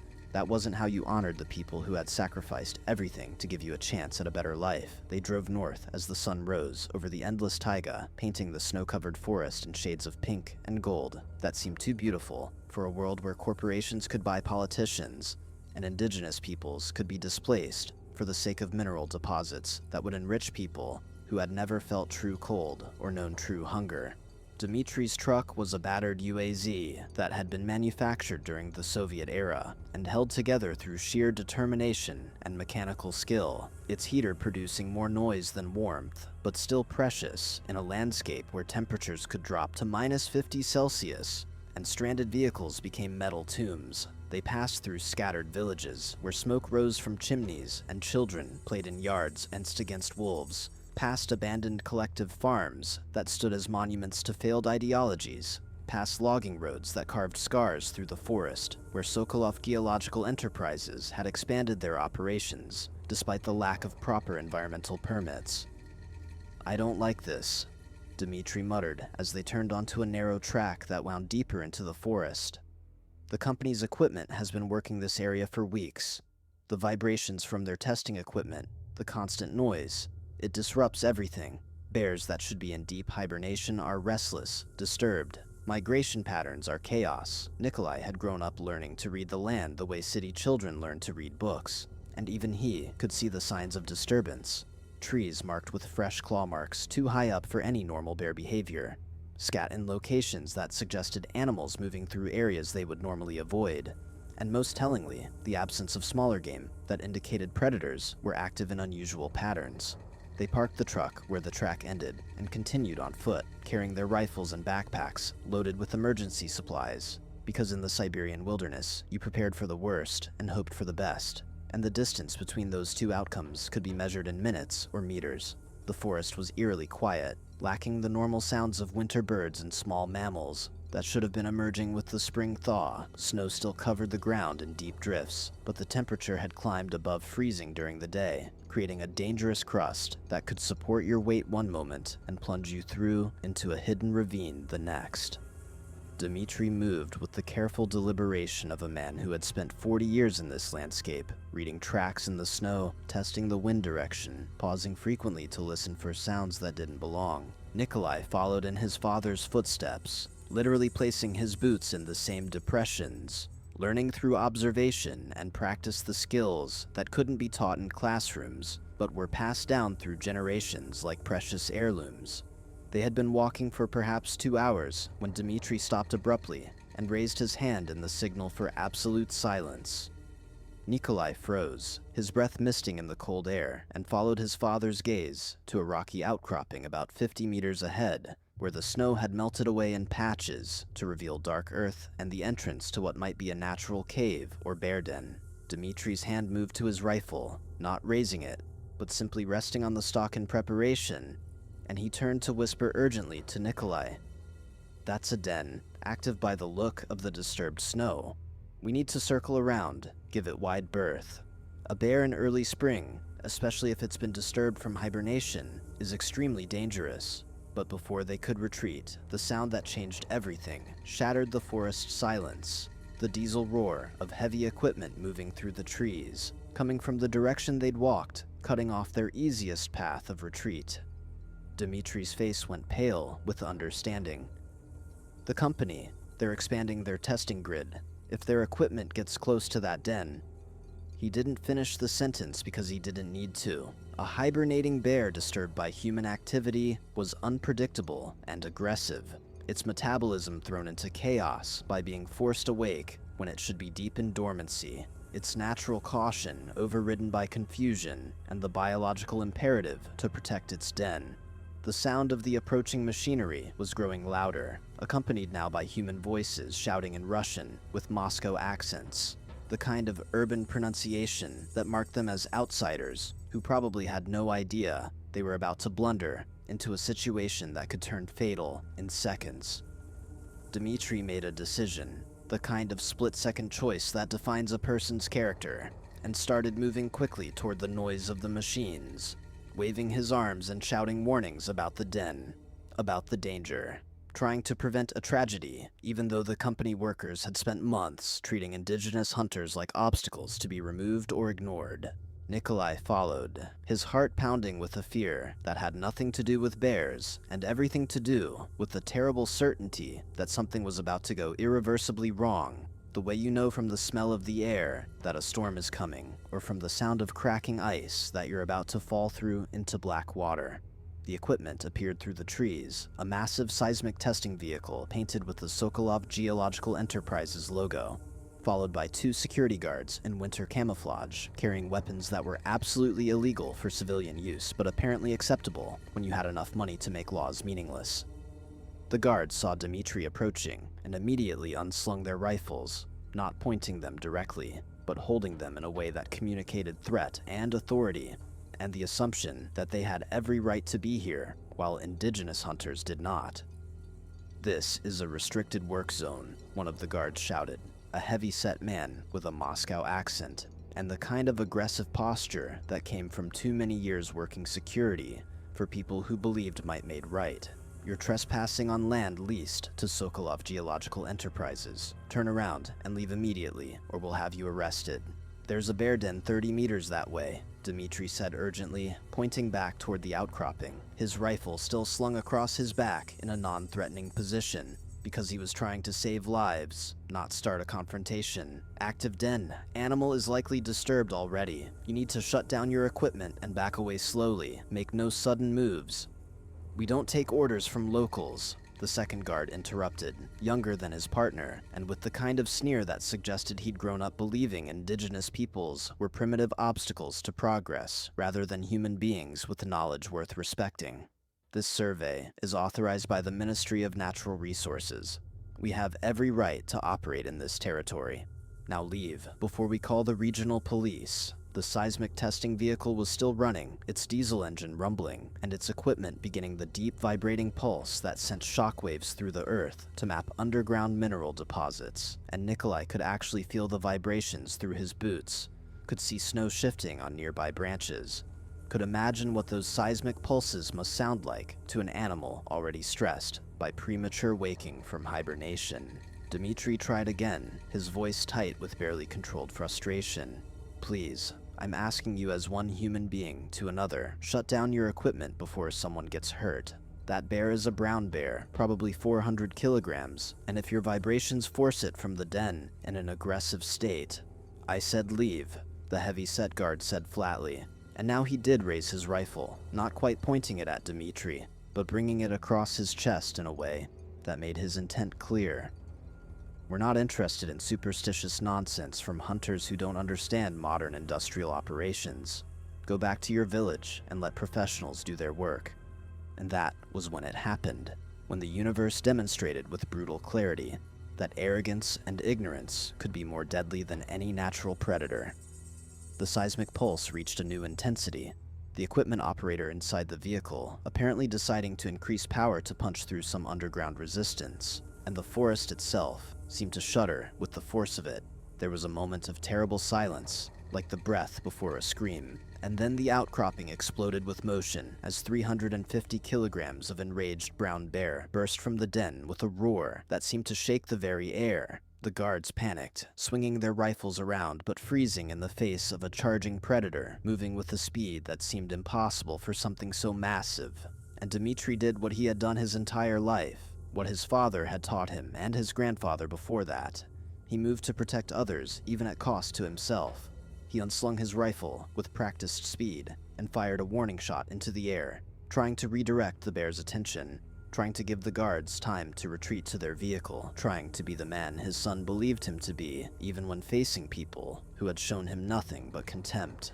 The bear heard the shot and turned, its small eyes wild with aggression and confusion, and it charged toward the new threat with the terrible single-minded fury of an animal whose hibernation has been shattered and whose den has been invaded.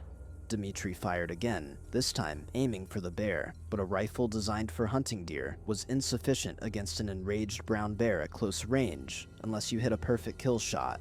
And perfect shots are theoretical luxuries that disappear in the reality of adrenaline and fear and a predator closing distance at 40 kilometers per hour. Nikolai was moving before conscious thought caught up with action, bringing his own rifle up and firing, as he'd been taught, aiming for the shoulder, where bone and muscle might slow the charge. But the distance was too great, and the target was moving too fast, and his hands were shaking with terror, not for himself, but for his father, who was now directly in the bear's path. The guards had finally recovered enough to fire their weapons, modern military-grade rifles with enough stopping power to drop a bear if properly aimed. But they were shooting wild in their panic, bullets kicking up snow and bark as they missed again and again. Time seemed to fragment, to become something liquid and unreliable. And Nikolai would spend the rest of his life trying to reconstruct exactly what happened in those final seconds. He saw his father standing his ground instead of running, because running triggers a predator's chase instinct. He saw Dmitri fire one more shot that actually struck the bear in the chest, saw the animal stumble but not stop. He saw his father's face in profile, saw an expression that might have been acceptance or determination, or simply love for the son he was trying to protect by drawing the bear away from Nikolai's position.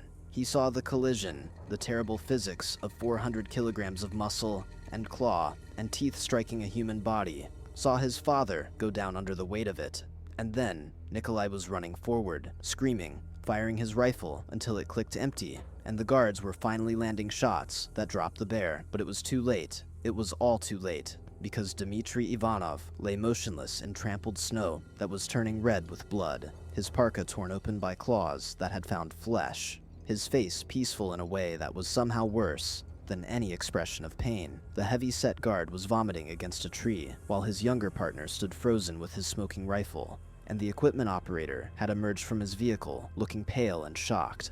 And Nikolai knelt in the bloody snow beside his father, and tried to remember first aid training from school, but his hands were shaking too badly to be useful. He pressed against the wounds, trying to stop bleeding that was already slowing, because the heart that pumped it was failing. And he heard himself making sounds that weren't words, but were the universal language of grief and rage and disbelief. Dmitri's eyes opened, focused on his son's face with effort, and his lips moved, though sound came slowly. Not your fault. Tell your mother, proud of you both. Take care of them. His hand found Nikolai's, gripped with surprising strength for just a moment, and then relaxed. His breathing stopped. The light went out of his eyes, and the Siberian forest swallowed the silence that followed, broken only by the obscene idling of the seismic testing vehicle that had caused this entire catastrophe. The guards radioed for emergency services, but everyone present knew it was a formality, knew that the nearest hospital was 3 hours away, and that Dmitri Ivanov had died within minutes of being struck.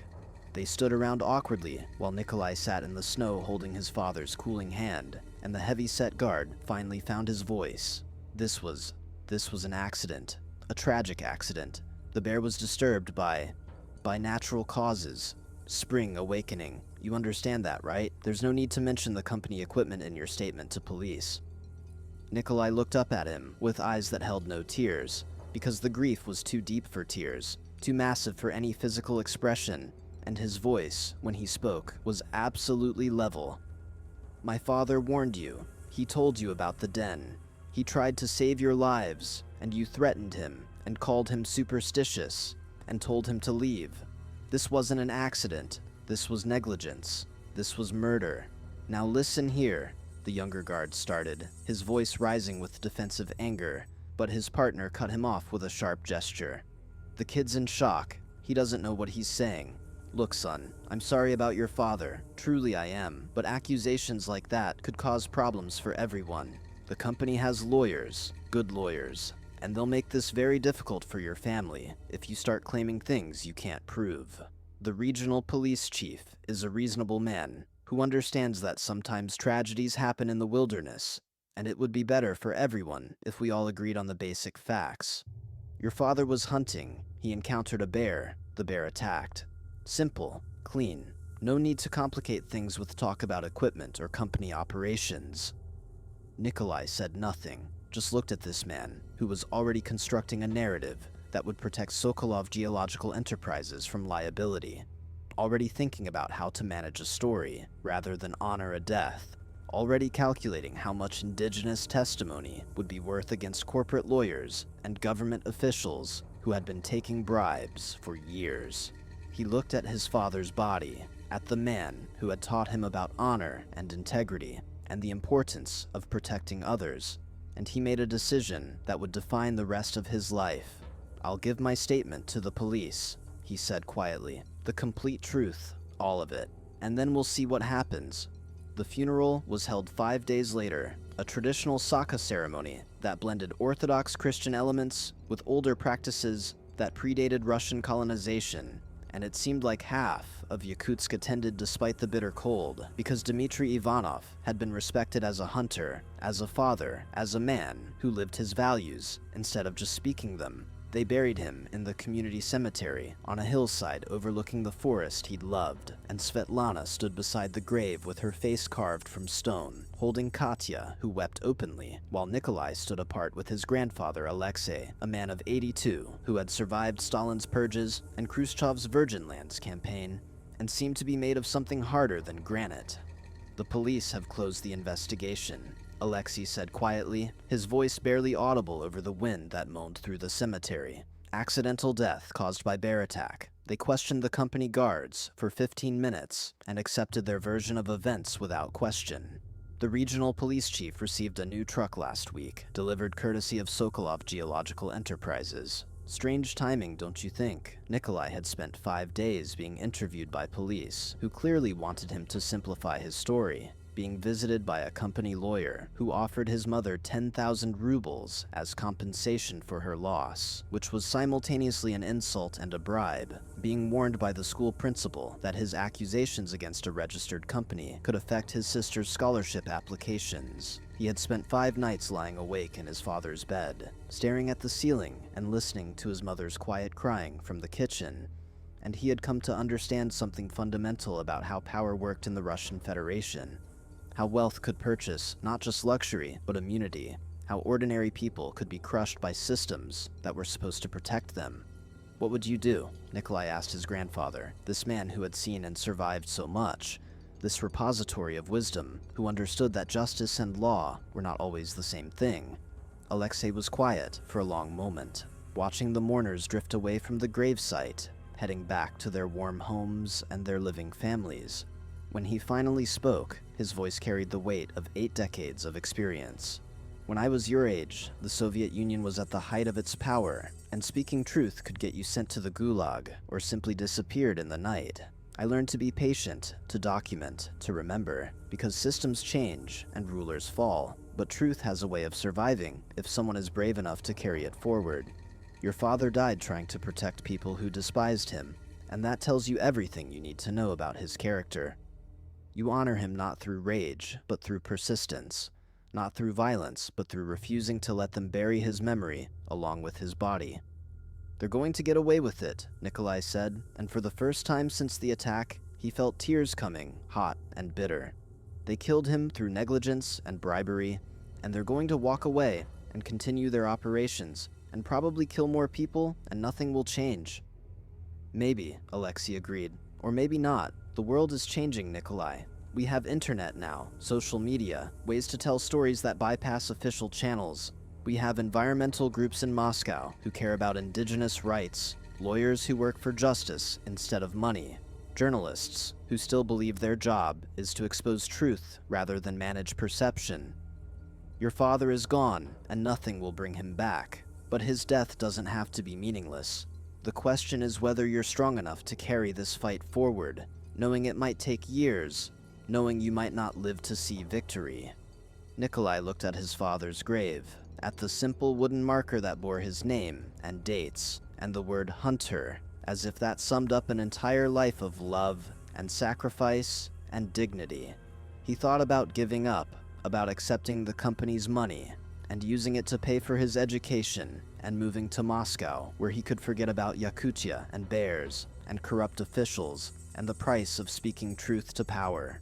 He thought about all the reasonable arguments for letting this go, for moving forward, for not letting grief destroy his future. And then he thought about his father, standing between the guards and the charging bear, sacrificing himself to protect people who had called him superstitious and primitive.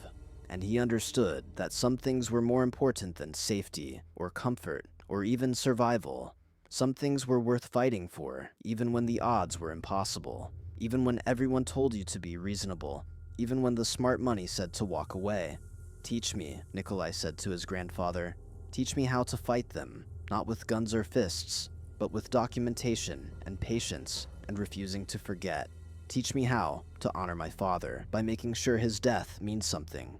Alexei smiled, a fierce expression that showed teeth still strong at 82, and he gripped his grandson's shoulder with a hand that didn't shake. Come to my house tonight after your mother and sister are asleep. I have files, photographs, recordings that go back 40 years, documenting every crime and injustice Sokolov Geological Enterprises and companies like them have committed in Yakutia. Your father wasn't their first victim, just their most recent. It's time someone learned how to use these weapons, and I'm too old to carry this fight much longer. The question is whether you're ready to become the kind of man your father raised you to be.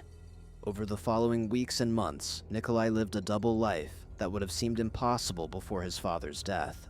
During the day, he was a model student, attending his classes at school, helping his mother with household expenses by working part-time at the same depot where his father had worked, supporting his sister's scholarship applications, and maintaining the careful appearance of a young man who had accepted tragedy and moved forward with his life. But at night, in his grandfather's small apartment that smelled of tobacco and old paper, he was learning a different curriculum entirely. Alexei had been a regional surveyor during the Soviet era, which meant he'd spent decades documenting the land for government purposes, and he had never stopped keeping records even after retirement. His apartment was a maze of filing cabinets and cardboard boxes, all carefully labeled and organized, containing decades of environmental reports, geological surveys, property disputes, and most importantly, records of industrial accidents and deaths that had been officially declared unrelated to corporate operations, but which followed suspicious patterns. There were photographs of indigenous hunting grounds destroyed by careless development, maps showing how mineral extraction companies had systematically pushed traditional peoples into marginal territories, financial records that Alexei had obtained through sources he refused to name, showing the flow of bribes from companies to regional officials. Information is ammunition, Alexei explained, his gnarled fingers sorting through files with surprising precision. A single death can be called an accident, but 10 deaths following the same pattern becomes evidence of systemic negligence. A single bribe can be dismissed as rumor, but documented payments spanning years becomes a prosecutable conspiracy. You have to think like a lawyer, like a journalist, like a historian. You document everything. You verify through multiple sources. You build a case so solid that it can't be dismissed or ignored. Nikolai absorbed it all with the same focused intensity he brought to his mathematics studies, understanding that this was the real education that would determine his future. He learned how to use social media to connect with environmental activists in Moscow and St. Petersburg, how to scan documents and upload them to secure cloud storage servers, how to reach out to journalists who specialized in exposing corporate corruption. He learned the names of federal prosecutors who had reputations for integrity, learned the difference between regional courts that were controlled by local power brokers and federal courts that occasionally still cared about justice. But most importantly, he learned patience, the understanding that real change came slowly and required building coalitions and gathering evidence and waiting for the right moment to strike. Alexei taught him that rage was a fire that burned hot but consumed itself quickly, while determination was a glacier that moved slowly but ground everything in its path to powder eventually. Meanwhile, Sokolov Geological Enterprises continued their operations across Yakutia, expanding their testing grids and drilling exploratory mines, and treating the land like a resource to be extracted rather than a home to be respected. And Viktor Mikhailovich Sokolov himself made a rare visit to Yakutsk 6 months after Dmitri's death, arriving in a private helicopter and staying at the best hotel in the city, holding meetings with regional officials, and giving interviews to local newspapers about the jobs his company was creating and the economic development they were bringing to this backward region that needed to join the modern world. Nikolai read those interviews with his grandfather, both of them making notes and cross-referencing claims, and when Sokolov spoke about full compliance with all safety regulations and excellent relationships with local communities, they documented the lies with photographs of disturbed bear dens and displaced hunting families and environmental violations that federal inspectors had somehow failed to notice despite being present during supposedly random inspections that company calendars showed were actually scheduled weeks in advance. "He's 53 years old," Alexei said, reading from Sokolov's corporate biography. Born in Moscow, educated at Moscow State University, spent his early career in the oil industry before moving into mineral extraction. His company is worth an estimated 2 billion rubles, and he has political connections that reach into the Kremlin itself. He thinks he's untouchable, thinks that money can buy anything, including immunity from consequences. "Can it?" Nikolai asked, because he was 17 years old and learning that the world was more corrupt and broken than he'd ever imagined growing up with a father who believed in honor and a mother who believed in hard work. "Sometimes," Alexei admitted, "power and wealth can shield people from many things, can delay justice, can make investigations disappear, but they can't change the truth, and eventually, truth has a way of emerging when you least expect it. Patience, grandson. We're building something that will take time, but when it finally comes together, it will be unstoppable." The break they'd been waiting for came 18 months after Dmitri's death, from an unexpected source that demonstrated how corruption eventually created its own enemies. A junior engineer working for Sokolov Geological Enterprises, a young man named Pavel Kozlov, showed up at Alexei's apartment one evening in early winter, shaking from cold and fear and the burden of knowledge that had been eating at him for months. He carried a laptop and a desperate expression, and when Alexei opened the door, he practically fell inside. "They're killing people," Pavel said without preamble, his words tumbling out in a rush.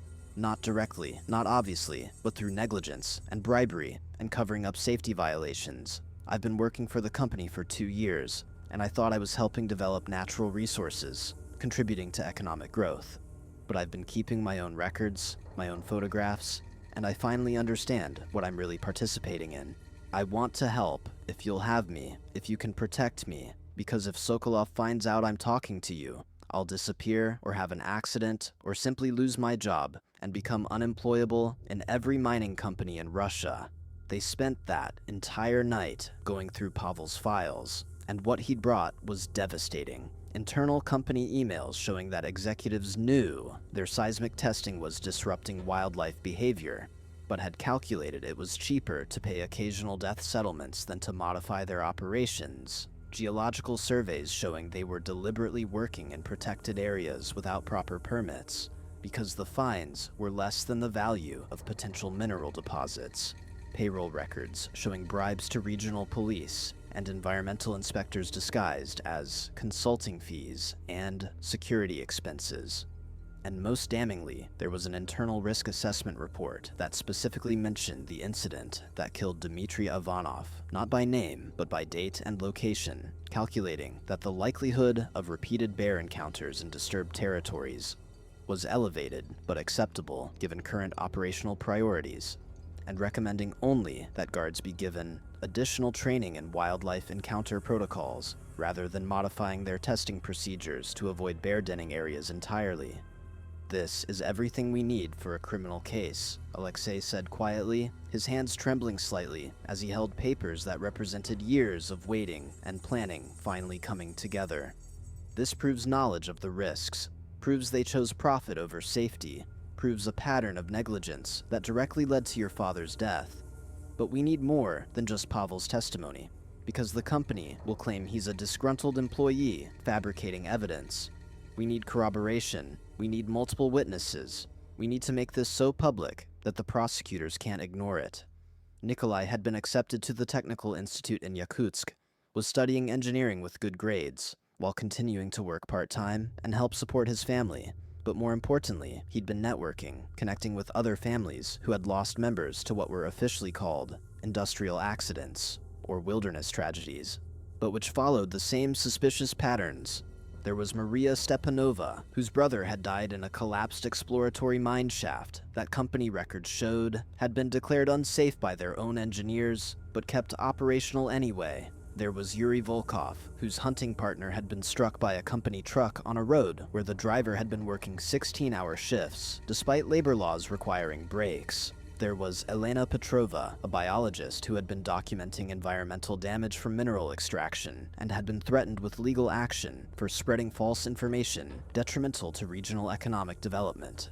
They formed what they called the Yakutia Justice Coalition, meeting secretly in homes and cafes, pooling their evidence and supporting each other through the long process of building a case that could withstand corporate lawyers and political pressure. Nikolai, at 19, was the youngest member, but quickly became one of the most effective, because he had his father's moral clarity, combined with his grandfather's strategic patience, and a generational fluency with technology that allowed him to document and share their work through channels the company couldn't easily monitor or suppress. They created a website that posted anonymized accounts of industrial deaths and environmental violations, created social media campaigns that tagged federal environmental groups and international human rights organizations, created a documentary film using footage Pavel had copied from company servers, showing the deliberate destruction of protected wilderness areas. And slowly, incrementally, they began to generate pressure that regional authorities couldn't entirely ignore. But Sokolov Geological Enterprises didn't sit idle while their reputation was being systematically destroyed.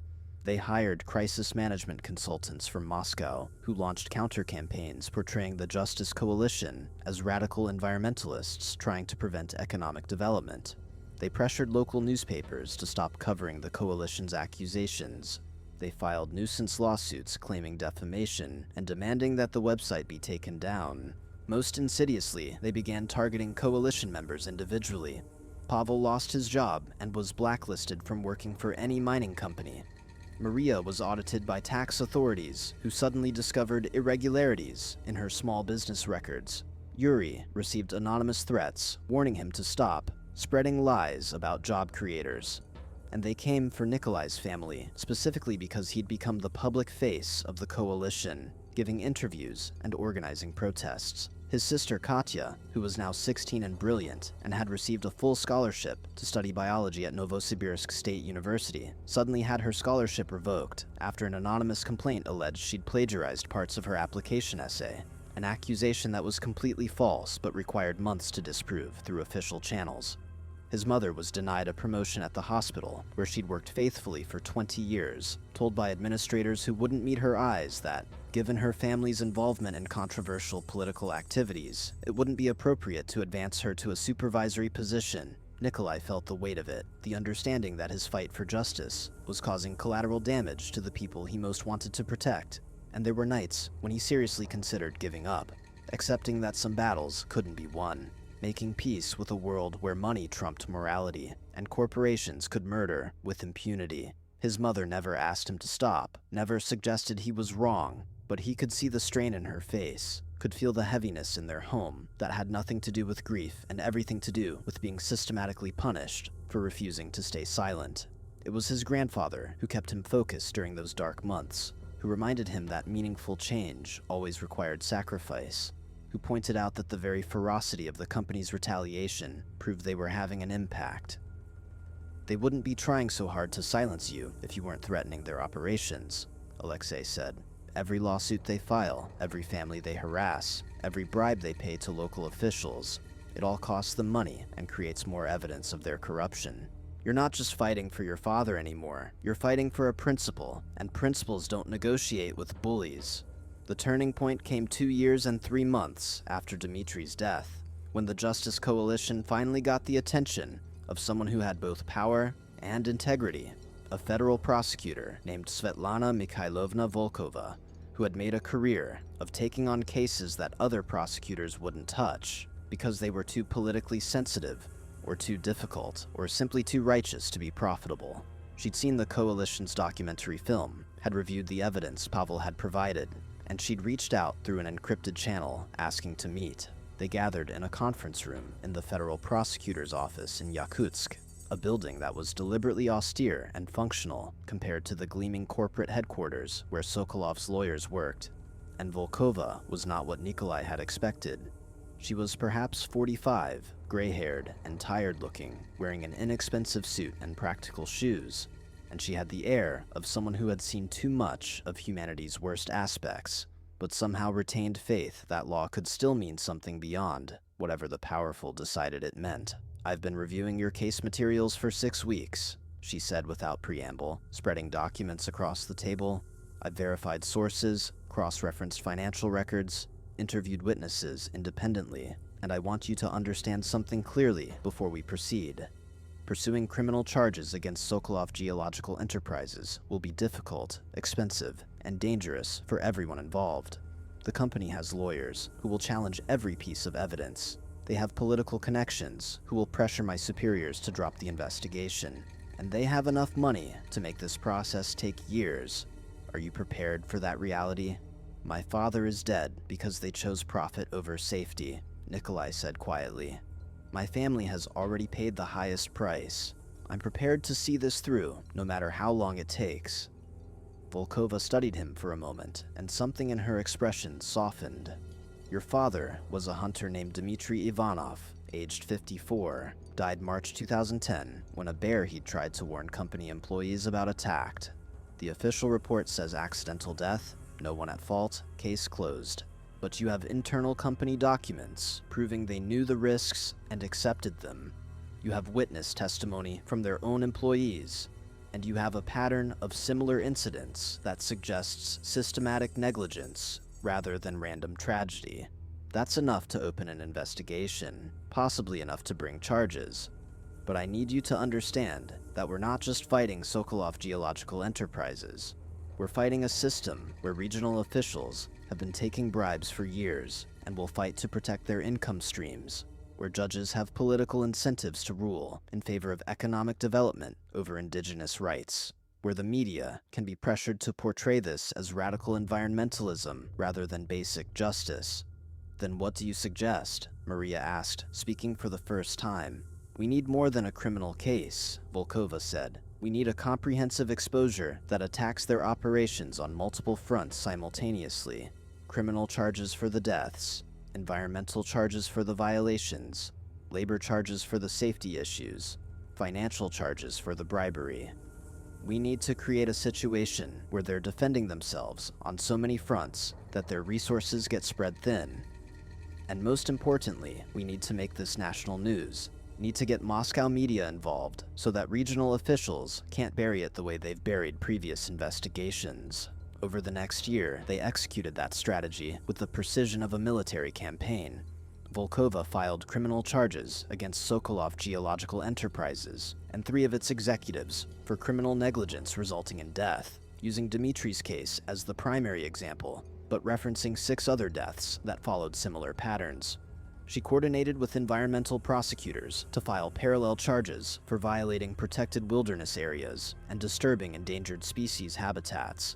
She worked with labor investigators to document safety violations that put workers at risk, and she shared all of this with journalists in Moscow, who specialized in exposing corporate corruption, and who saw in this case a perfect example of how resource extraction companies treated both land and people as disposable commodities. The story exploded across Russian media in ways that regional authorities couldn't contain or manage. Major newspapers ran investigative reports detailing the bribes Sokolov had paid to regional officials, complete with copies of financial records and payroll documents. Television news programs interviewed families of the dead, showing photographs of ordinary working people whose lives had been sacrificed for corporate profit. Environmental groups held protests outside Sokolov's corporate headquarters in Moscow, demanding his resignation and the suspension of all operations in Yakutia until proper safety reviews could be conducted. International human rights organizations issued statements condemning the treatment of indigenous peoples and calling for federal intervention to protect their traditional territories. And through it all, Nikolai became an increasingly visible spokesperson for the Justice Coalition, giving interviews where he spoke calmly and factually about his father's death, about the warning that had been ignored, about the corrupt system that prioritized mineral extraction over human life. He was careful never to express personal hatred for Sokolov or his employees, careful to frame this as a systemic problem rather than individual villainy, careful to sound reasonable and measured rather than emotional and vengeful, because he understood that public opinion was its own kind of weapon, and that appearing sympathetic mattered as much as having facts on your side. The company fought back ferociously, spending millions on legal fees and public relations campaigns, trying to discredit the evidence and portray themselves as victims of a coordinated attack by anti-development activists. They claimed Pavel's documents were forgeries, claimed the deaths were tragic accidents but not criminal negligence, claimed that environmental regulations were being selectively enforced against them, while other companies faced no scrutiny. Their lawyers filed motion after motion, trying to have the charges dismissed, trying to have evidence suppressed, trying to delay the trial indefinitely through procedural challenges. But they made a crucial mistake, the kind of arrogant overreach that happens when people have been powerful for so long, they forget they're not invincible. During a television interview, Viktor Sokolov himself dismissed Dmitri's death as the unfortunate but inevitable result of working in dangerous wilderness areas, and suggested that indigenous hunters who couldn't understand modern industrial operations shouldn't be surprised when they encounter risks they're not equipped to handle. It was a soundbite that revealed his fundamental contempt for the people his company had displaced and endangered, and it became a rallying cry for the opposition. The quote went viral on social media, was shared and reshared millions of times, sparked outrage, even among people who generally supported industrial development because it was so nakedly callous and dismissive of human life. Major corporations that did business with Sokolov Geological Enterprises began quietly distancing themselves, not wanting to be associated with a company whose CEO publicly dismissed the death of an indigenous hunter trying to save lives. International mining associations issued statements condemning his remarks, and most damagingly, federal officials who had been protecting the company through political channels began to calculate that association with Sokolov was becoming more costly than the bribes they'd received were worth. The trial finally began 3 years after Dmitri's death, held in a federal courthouse in Moscow rather than in Yakutia, where regional influence might have tainted the proceedings. The courtroom was packed every day with journalists, environmental activists, family members of other victims, and curious observers who had been following the case through media coverage. Nikolai sat in the front row next to his mother and sister and grandfather, and every time he looked at the defense table, where Sokolov and his lawyers sat in their expensive suits, he reminded himself that this wasn't about revenge, but about justice, about ensuring his father's death meant something, about creating accountability in a system designed to protect the powerful from consequences. The prosecution presented their case over 6 weeks, methodically documenting the pattern of negligence and corruption. They called Pavel to the stand, where he testified about the internal company knowledge of safety risks and the deliberate decision to accept those risks rather than modify operations. They called Maria and Yuri and other family members who described losses similar to the Ivanovs. They called environmental scientists who explained how the seismic testing disrupted bear hibernation patterns. They called regional officials who admitted under oath to receiving payments from the company, payments that had influenced their decisions about permit approvals and safety inspections. And they called Nikolai, who spent 4 hours on the stand describing his father's last day, the warning that had been ignored, the attack that followed, and the corruption that had tried to bury the truth. He spoke clearly and calmly, maintaining his composure even when the defense lawyers tried to rattle him with aggressive questioning. And when he finished, several jurors were visibly moved.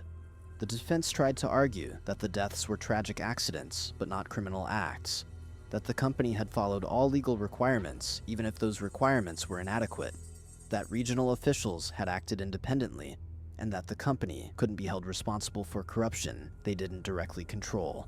They called their own expert witnesses, who disputed the environmental science, their own character witnesses, who testified to Sokolov's philanthropic work and community contributions. They suggested that the prosecution was motivated by political agendas rather than justice, that environmental activists were using this case to attack all industrial development in Siberia. But they couldn't overcome the fundamental facts, that the company had known the risks, had documented those risks in internal reports, and had chosen to proceed anyway because the potential profits outweighed the likely costs of occasional deaths and settlements. They couldn't explain away the financial records showing systematic bribery of officials whose job was to regulate their operations.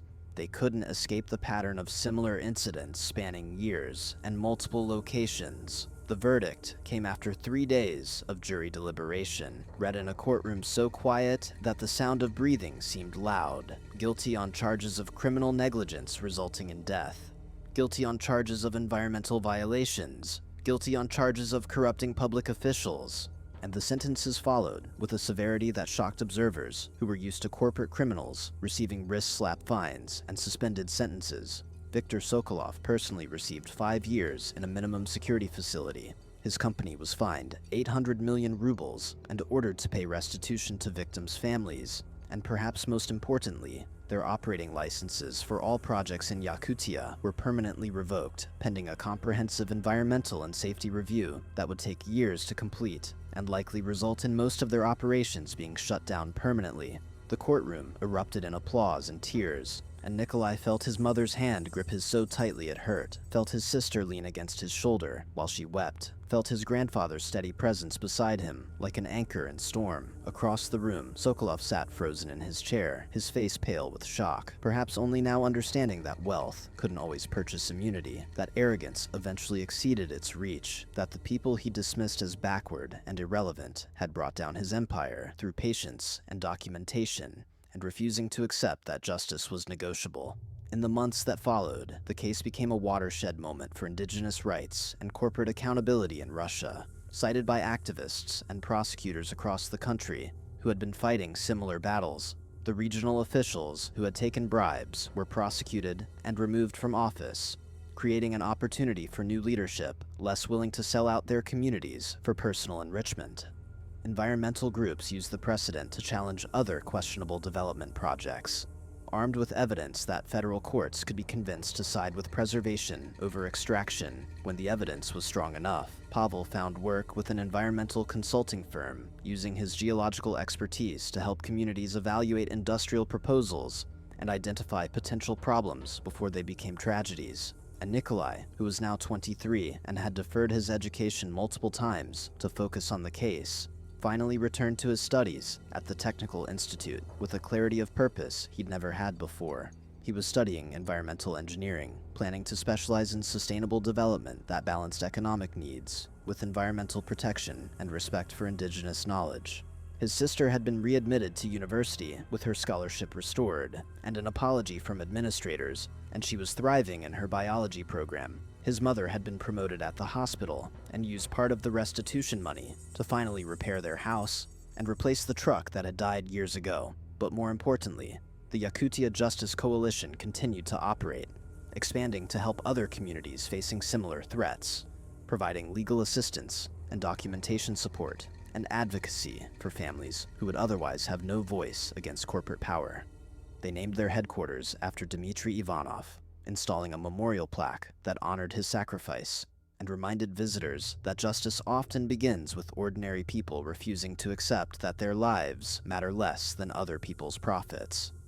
On the 5th anniversary of his father's death, Nikolai visited the grave on the hillside overlooking the forest, bringing fresh flowers despite the spring cold. He stood there for a long time, watching the sun rise over the taiga, thinking about everything that had happened since that terrible morning when a warning went unheeded, and a good man died, protecting people who despised him. He thought about his father's last words, about taking care of family and being proud, and he understood that he'd been trying to do exactly that, had been taking care not just of his immediate family, but of his larger community, had been trying to make his father proud by refusing to let his death become just another forgotten tragedy in a long history of powerful people crushing the weak. "We won," he said quietly to the grave marker. "Not completely, not perfectly, but enough to matter. Sokolov is in prison, his company is destroyed, and other corporations are being more careful because they saw what happened when they weren't. The regional government has new officials who actually care about safety regulations, and people know your name now, know your story, know that you died trying to save lives. You always taught me that honor means protecting others even when they don't deserve it, even when it costs you everything. I hope I've lived up to that." The wind moved through the trees with a sound like breathing, and somewhere in the distance a raven called, and Nikolai felt a sense of peace that he hadn't experienced since his father's death. Not happiness exactly, because grief doesn't heal that completely, but something like resolution, the understanding that pain can be transformed into purpose if you're strong enough to carry the weight of it. His grandfather joined him at the gravesite, moving slowly but steadily despite his 87 years, and they stood together in comfortable silence, the way Nikolai and his father had once sat in their kitchen sharing tea and maps and plans. Finally, Alexei spoke, his voice still strong, even if his body was failing. "Your father would be proud of you, and more importantly, he would be proud of the kind of man you've become, not because you destroyed your enemies, but because you chose to fight for something larger than revenge. Justice, real justice, is about making the world better for people who come after you, about ensuring that other families don't have to suffer what yours suffered. That's what you've accomplished." "It took so long," Nikolai said. 5 years of fighting, 5 years of my life consumed by this case. Sometimes I wonder if it was worth it, if I should have just accepted the settlement and moved on." "Moving on without justice isn't moving on, it's running away," Alexei replied. "And you're not built to run away. None of the Ivanovs are. We're built to stand our ground and fight for what matters, even when the odds are against us, even when people tell us we're foolish or stubborn or wasting our time. That's what makes us dangerous to people like Sokolov, because they can't buy us and they can't intimidate us, and eventually their money runs out. But our principles don't." They walked back down the hill together, grandfather and grandson, and at the bottom, Nikolai's mother was waiting with Katya beside their new truck. And they all drove back into Yakutsk together, talking about ordinary things like dinner plans and school assignments and work schedules, because life goes on even after tragedy, especially after tragedy, and the greatest victory over those who try to destroy you is to keep living and loving and building despite their attempts to grind you down into nothing. That evening, Nikolai received an email from Prosecutor Volkova informing him that Sokolov Geological Enterprises had filed for bankruptcy and would be liquidating their remaining assets to pay restitution claims and fines, and that several other mining companies operating in Siberia had proactively updated their safety protocols and indigenous consultation procedures rather than risk similar legal exposure. It wasn't everything, wasn't a complete transformation of how extractive industries operated, but it was significant progress, proof that accountability could create incentives for better behavior, even among people motivated primarily by profit. He forwarded the email to the Justice Coalition's distribution list, adding a message that summarized what they'd learned through this long struggle. That truth matters, but only if someone is willing to fight for it. That systems of power can be challenged, but only through organized persistence. That individual tragedies can become catalysts for broader change if survivors are willing to transform their grief into action, rather than letting it consume them into bitterness or despair. He encouraged members to stay vigilant, to continue documenting problems, and supporting families, and demanding accountability, because this victory didn't mean the war was over, just that one important battle had been won. And he ended with a thought that had sustained him through the darkest moments of the last 5 years, a principle his father had lived and died embodying. That real strength isn't measured by how much power you can accumulate, or how many people you can dominate, but by whether you're willing to stand between predators and prey, even when doing so costs you everything. Whether you're willing to protect others, even when they can't protect themselves. whether you choose honor over expedience, when the difference between those two paths determines what kind of world you're helping to create. So what would you have done in Nikolai's position when faced with systematic injustice and corporate corruption that killed your father? Would you have accepted the settlement and moved on, prioritizing your own immediate security and your family's financial stability? Or would you have fought for years through legal challenges and public pressure and personal cost, knowing that justice might never come, but that the fight itself mattered regardless of the outcome? Think about that question honestly, because it's easy to imagine ourselves as heroes when we're reading stories. Much harder to maintain that courage when the consequences are real and immediate and painful.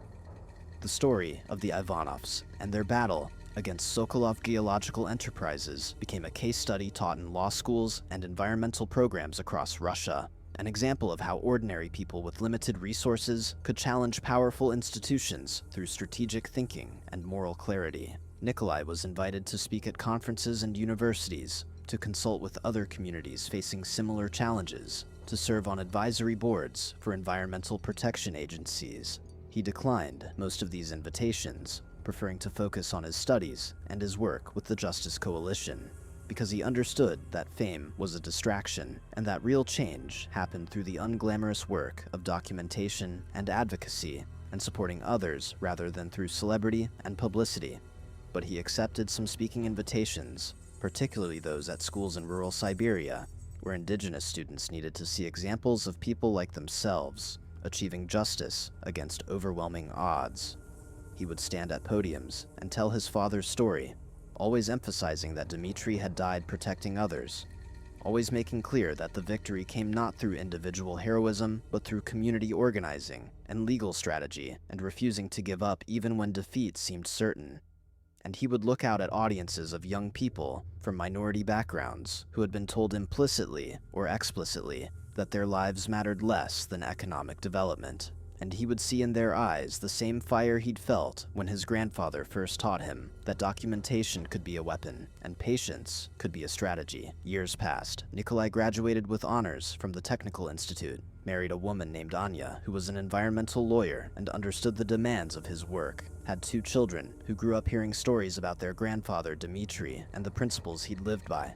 Alexei died peacefully at 91, surrounded by family, having lived long enough to see the Justice Coalition become a permanent institution with funding and staff and real influence over policy decisions affecting indigenous communities across Siberia. Svetlana Ivanova retired from the hospital and spent her remaining years working with the coalition, using her medical knowledge to document health impacts of industrial pollution and advocate for better healthcare access in rural communities. And Katya completed her biology doctorate and returned to Yakutia to establish a wildlife research station that studied bear behavior and developed protocols for minimizing human-wildlife conflicts in areas where industrial development was unavoidable, turning her family's tragedy into scientific advancement that protected both people and animals from future encounters like the one that killed her father. The world didn't become perfect because Sokolov went to prison. Corporations still prioritized profit over safety sometimes. Regional officials still took bribes occasionally. Indigenous communities still faced discrimination and marginalization in countless ways. But the precedent mattered, the accountability mattered, and other companies, considering whether to cut corners on safety or bribe officials, had to factor in the possibility that they might face consequences similar to what destroyed Sokolov Geological Enterprises.